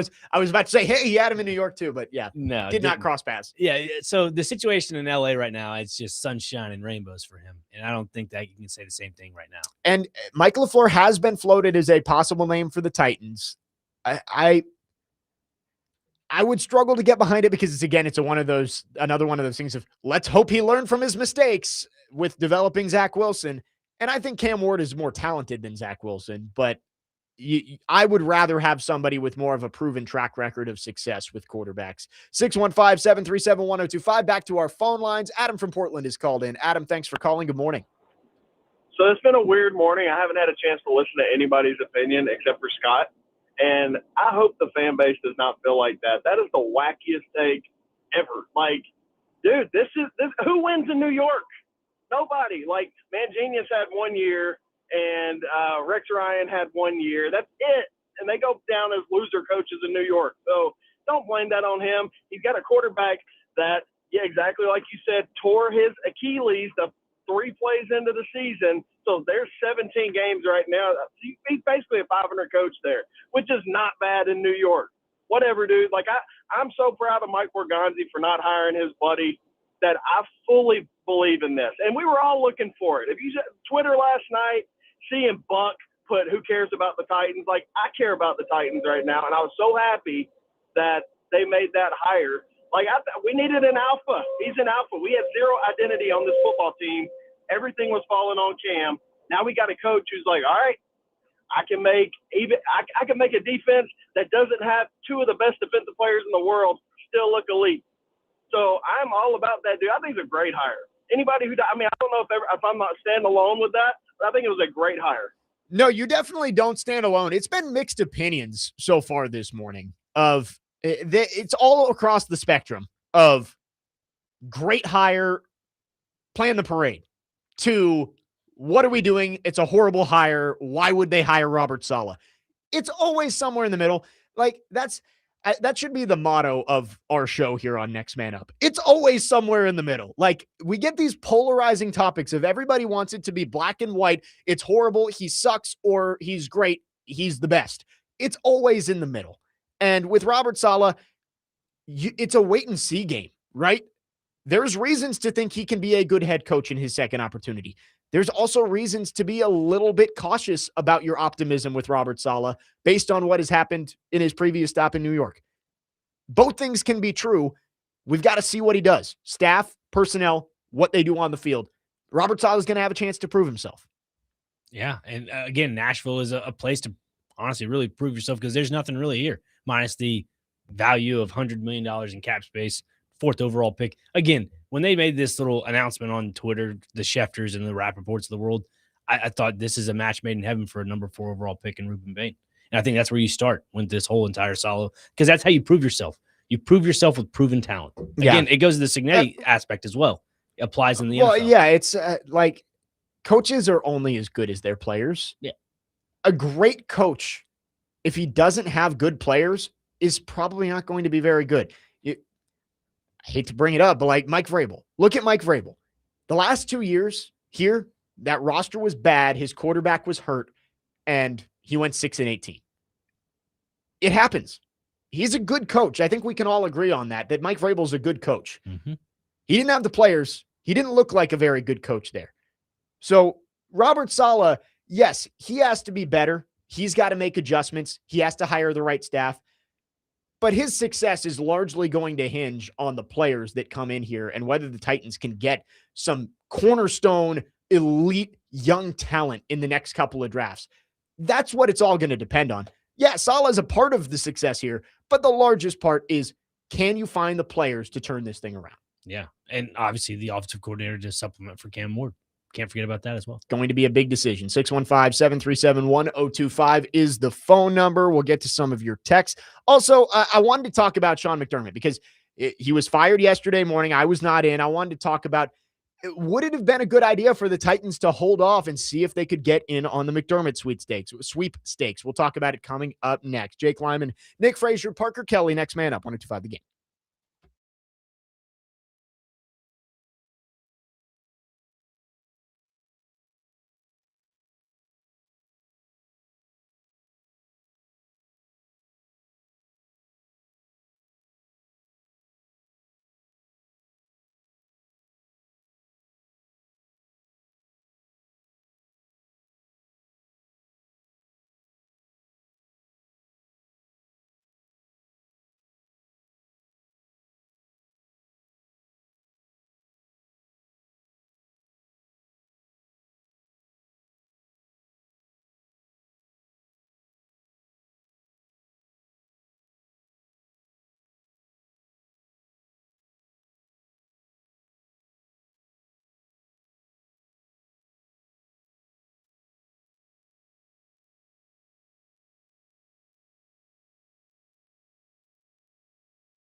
Next man up, 102.5 The Game. Jake Lyman, Nick Frazier, Parker Kelly. Robert Saleh, he's the man for the Titans. Came out late last night. Titans have a new head coach. I guess not officially yet. We're still waiting on the tweets. Hopefully not waiting as long as the Giants had to wait for the tweet, as we're watching in studio John Harbaugh being introduced as we speak as the next head coach of the New York Giants. I would expect that we get a Robert Saleh press conference later on this week. But there was a development yesterday that looked like it might throw a wrench into the whole process for the Titans. They had gotten down to their finalists, who kept getting taken from out from underneath them.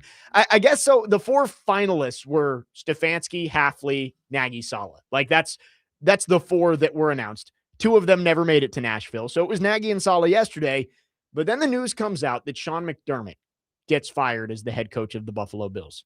Puts another job out there on the market, but also puts another candidate who is proven as a leader and as somebody who maybe had something that nobody else had. He turned a bad team into a good team.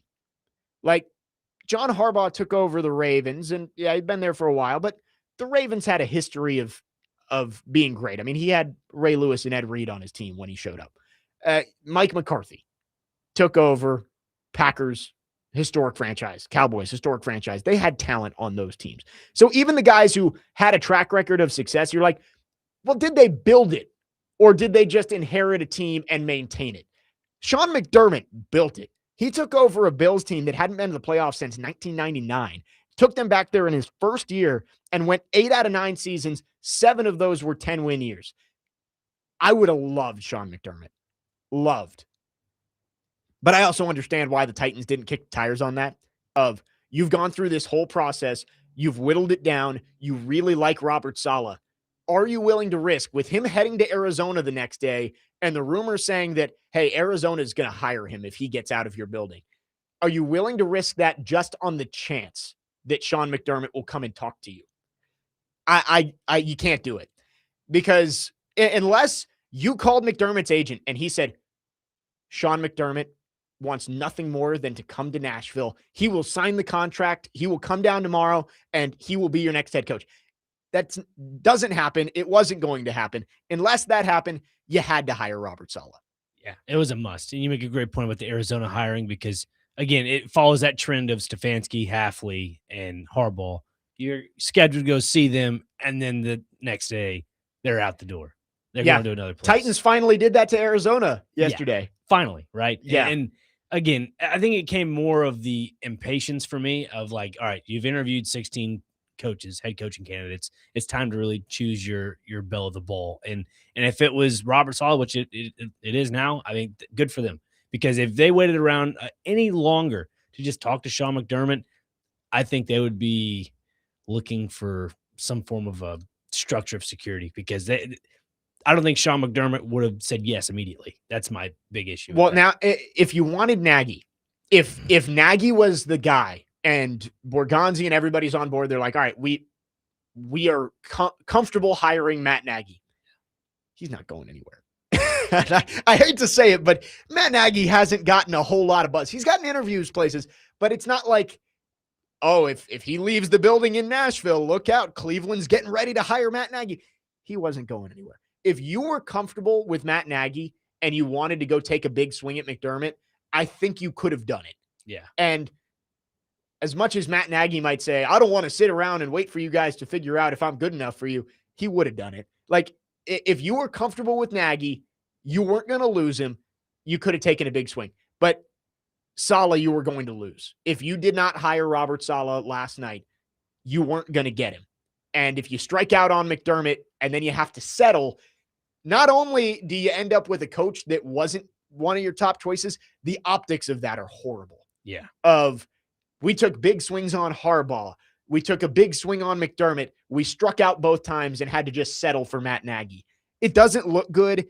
And I think the Titans made the right decision, even though I think Sean McDermott obviously would have been a better hire than Robert Saleh. Yeah, and it kind of goes back to your comment you made about leverage with these head coaching hires. Like, how much of it is leverage when it comes to speaking the names of Sean McDermott or Matt Nagy? Because optically, you're right. It would not look good. And I still think that it is a little bit of leverage for some of these candidates that were supposed to meet with the Titans the following day, and they don't end up doing that. So there is that aspect of it. Yeah, it would have been horrible optics. And optics aren't everything. You just got to hire the right coach. Yeah. But it would have been horrible optics to have Harbaugh, Stefanski, Hafley all ghost you because they took a job the day before. Then you let Saleh out of the building. He's hired by Arizona. You strike out on McDermott, and boom, you're stuck with Matt Nagy. It's like you had 5 choices that you may have liked better than Matt Nagy. You missed on all of them, and you had to settle. That it looks horrible. They couldn't have done it. Yeah. Especially if they didn't like Saleh, then fine. It was going to be Nagy anyway at that point. But if you wanted Saleh, you couldn't risk it just for the chance that Sean McDermott wanted to come here. Yeah, because after, potentially going to go see John Harbaugh and speak to him via the plane up to his house, saying, we'd be willing to pay whatever they're going to pay in New York. And then you follow up with going to interview Robert Saleh. We can't let this guy leave the door, and then he ends up leaving. Like that, to me, it would just be, all right, what are we doing here? What signs of commitment are you really showing to find a true head coach? It was interesting last night because so I was sitting in LaGuardia Airport waiting to come back, and I saw the tweet from the Titans of, we've completed interviews with Matt Nagy and Robert Saleh. And I kind of just made the assumption of like, all right, they're not hiring somebody tonight. So I planned the show, and a lot of it was about McDermott and about, is this why the Titans haven't made a move? Are they trying to see if they can get McDermott in the building? And then, of course, 2 hours later after the national championship game ends, Robert Saleh is the head coach. But I think it was the right call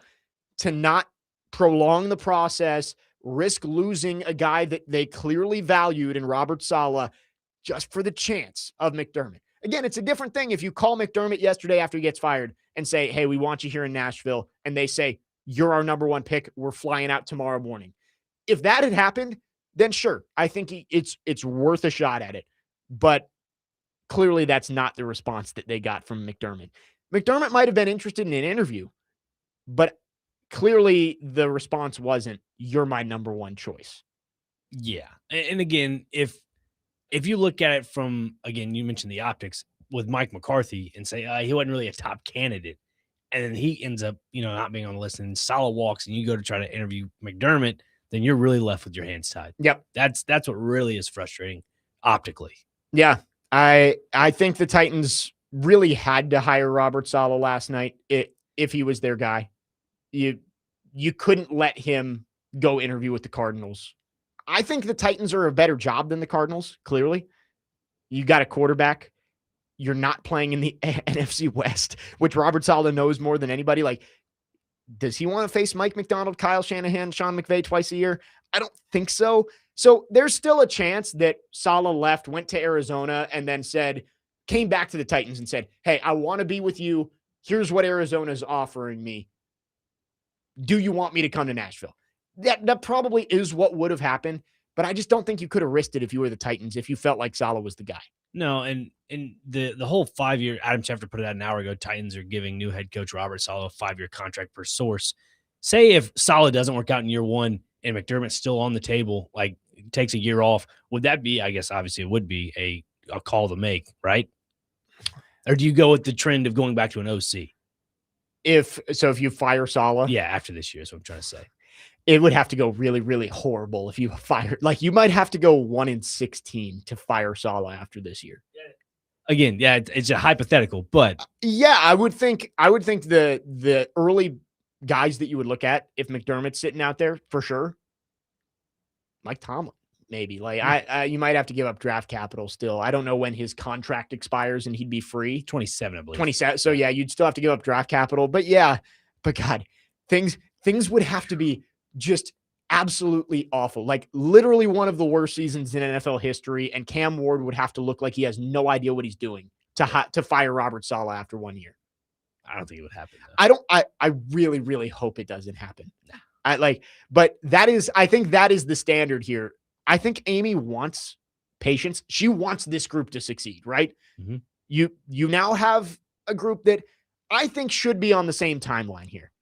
Borgonzi, Saleh, Cam Ward. That is your trio, your triumvirate that is trying to lead this team into the new stadium and get this team back to being a contender. if one of them fails, all of them fails in my mind. They should all be gone.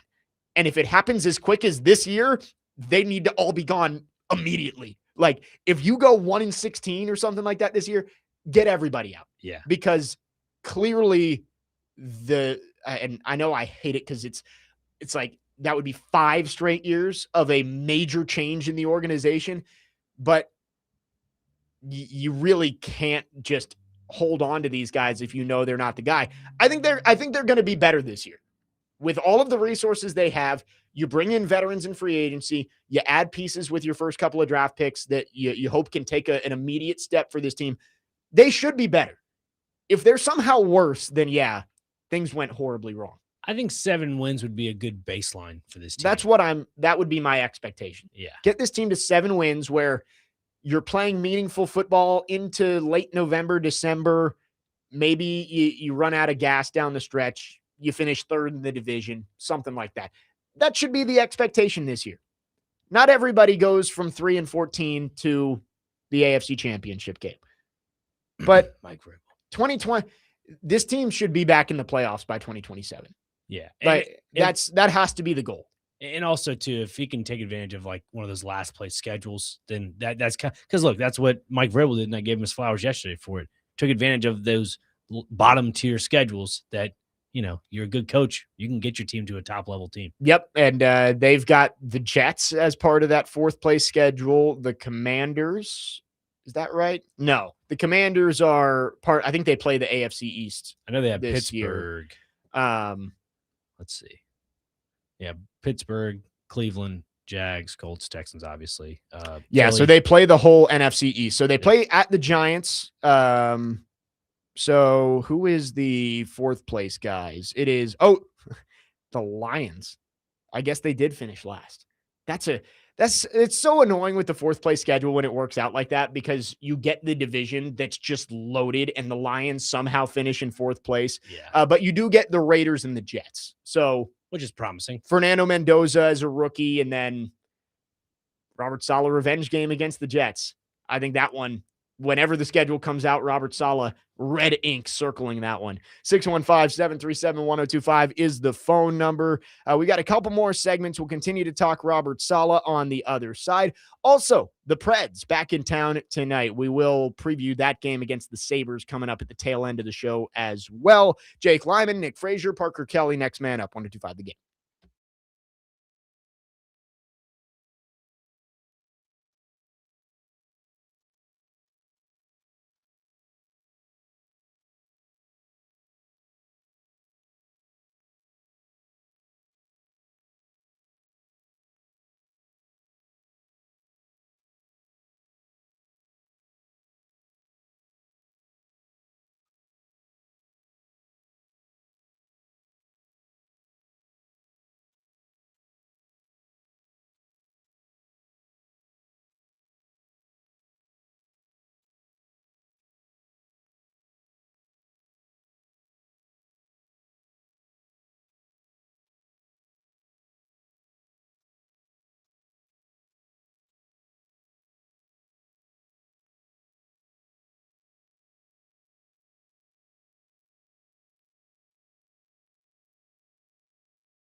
Next man up, 1025, the game, Jake Lyman, Nick Frazier, Parker Kelly.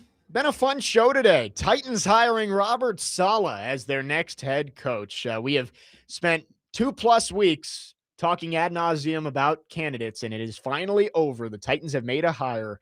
It will be Robert Saleh to take over the helm of the two-tone blue. Let's get to a couple of texts on our text line here, driven by WilsonCountyHyundai.com. 9355 says, wait, so the expectation is better when Cam is coming off an injury with new coaches and systems. I think 5 wins would be a stretch. 5 wins is not good enough this year. I will say that. Like, you can talk about, it looks better. It's trending in the right direction, which it did. This 3-14, as stupid as it sounds to say, this 3-14 looked better than last year's 3-14. You got to win games. And with the resources that they have to upgrade this roster, and you say new coaches and systems, they're hopefully way better than the old coaches and systems.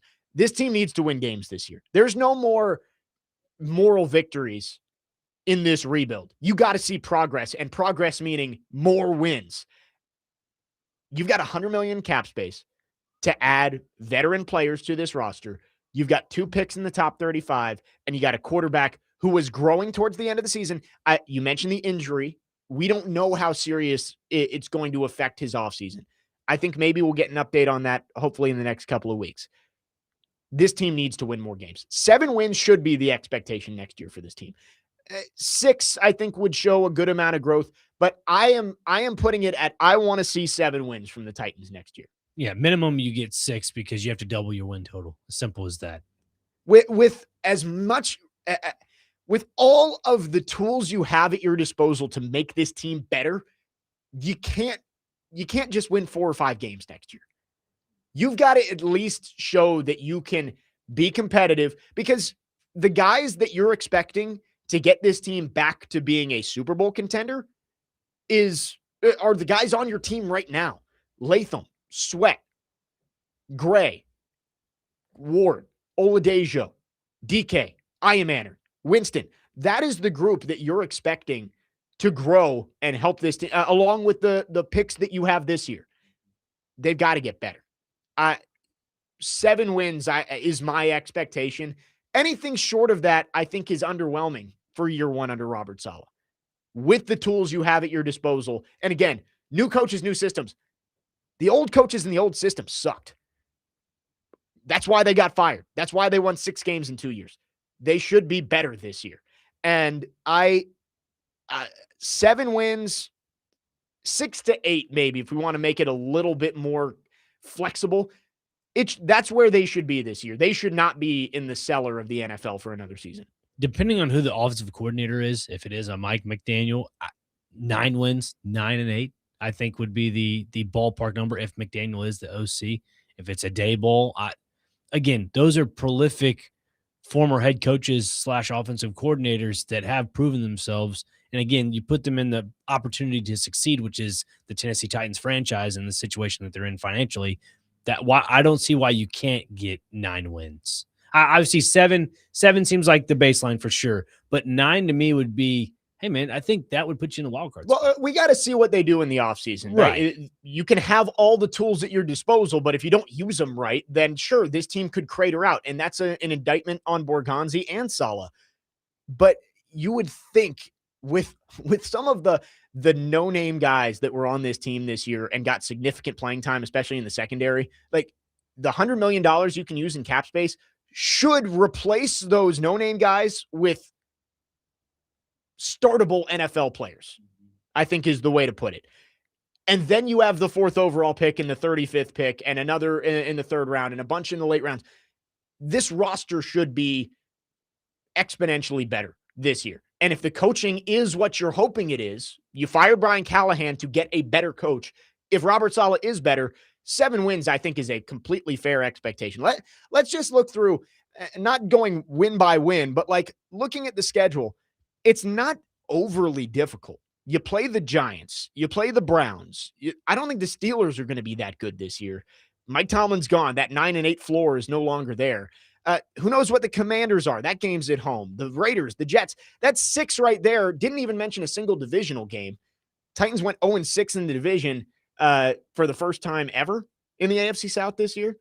So you win one of those games there, that's 7. That's 7 winnable games right there. There's more on the schedule. This team has to be, you got to be better. You cannot be the laughing stock of the league this year. I need to come out of the 2026 season feeling like this team is a playoff contender for 2027. I think that is the mental expectation for me, is at this point next year, as the playoffs are ending, even if the Titans aren't in it, I need to feel like the Titans are contending for a playoff spot in 2027. That is where this team needs to be. Yeah, it kind of basically you're cutting the grass and you're figuring out where do you need to edge your lining of your grass line. And that is simple as you go 7-10. I know what I need to help out with this roster. Give me 2 or 3 pieces in free agency I can grab onto that can get us to the playoffs in the following season, like you're talking about. I think you're expecting too much if you think this team is going to make the playoffs in year 1 under Robert Saleh. It's not impossible. We've seen the turnaround happen quickly for a lot of teams, but I think you're expecting too much. 2027, that is the expectation. This team needs to be in the playoffs in 2027. Yeah, like I started off the show with, if this is the case with Saleh, 3 years. I think 3 years is a good baseline of, all right, see some signs of progression in year 1. Year 2, you really take a big jump. Year 3, that's where you want to be, is at the top. It's like 2027. Some people might say that's too soon for a team that's won 6 games in the last 2 years. That would be 6 years between playoff appearances for the Titans. That's a long time. I know the Jets are at 13? Maybe more than 2011 was that. the last So 14, somewhere around there. Like, those happen. You don't want to be a part of that. 6 years between playoff appearances in a league where almost 50% of the teams make the playoffs is a long time. That has to be the expectation. Maybe they don't make the playoffs this year. 2027, you better be turning on the TV September, week 1, feeling like that team has a chance to go to the playoffs and win the AFC South. At least, they don't have to do it, but that should be the expectation, is that your team in 2027 is a playoff contender, and they should be in the playoffs in 2027. Yeah, if you were Robert Saleh in this case, Jake, what is your first order of business? Disregarding the draft right now. Offensive coordinator. Well, I mean, I'm just talking about roster-wise. Sorry, I should have clarified. In some way, you have to get an impact player at wide receiver. You have to find somebody who can be a go-to guy for Cam Ward. Does that mean shelling out a bunch of money for somebody in free agency? I kind of hope not. Does that mean using one of your first 2 picks on a wide receiver? I hope so. Maybe there's a little bit of both. You sign a veteran, you draft one in the 2nd round, but in some way, you have to make a meaningful impact on that wide receiver room this offseason. That's fair. Yeah, I mean, because again, I see where your hesitation is with a veteran guy and possibly overcompensating financially for it, because everybody saw what Calvin Ridley was, and it didn't really live up to the expectation. So I think that's where the hesitation is for that. Right. And I get that. It's understandable. Well, and I like Alec Pierce. I like Romeo Dobbs. I like Juwan Jennings. None of those guys are wide receiver ones. No. I'd be perfectly fine signing one with the understanding that you need to draft one too. So we'll see. But I would say wide receiver is the roster focal point for me this offseason. You need edge rushers, but I think wide receiver is number 1. 615-737-1025 is the phone number. Willie in Kentucky. So we hire a DC that just got embarrassed in the playoffs to be our head coach, and we were supposed to be excited and optimistic. This is starting to get embarrassing. Willie, who cares about what happened on Saturday night? It's one game. If we are judging head coaches off of one game, guess how many points Sean McVay scored in his final game as an offensive coordinator? Can't tell you. I remember. 7. Oh, he scored 7. And guess what? He's pretty good. 615-737-1025 is the phone number. We got one more segment on this Tuesday. Robert Saleh is the new head coach of the Tennessee Titans. We will continue talking about that and the Preds back in Smashville tonight. We will preview that game against the Sabres. Jake Lyman, Nick Frazier, Parker Kelly, next man up, 1025 The Game.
Next man up, 1025, The Game.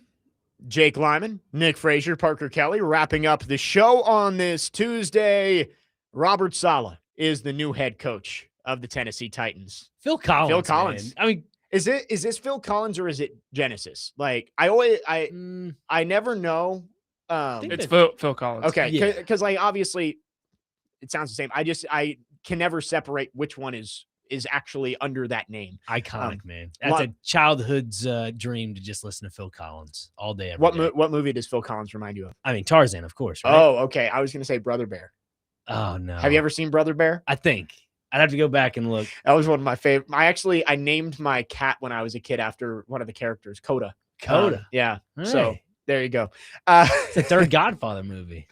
Robert Saleh is going to be the next head coach of the Tennessee Titans. We've spent plenty of time reacting to it today. Chase and Big Joe are coming up next. They will have reaction from 12 to 3, DVD from 3 to 6. So make sure you keep it tuned right here throughout the day.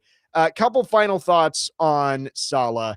Sean on the text line says, y'all both know folks don't have the patience for 3 years. And that's kind of what I was trying to say there is like, yes, it's a rebuild, but the rebuild's been going on. They got to accelerate it now. It's got it. You have to, you tore it down to the studs, and you're going to finish that off by cutting L'Jarius Sneed and probably cutting Calvin Ridley. Torn down to the studs and rebuild with the youth. You got to start seeing progress. And that's why I think 6 to 8 wins is what you should expect for this team in year one under Robert Saleh.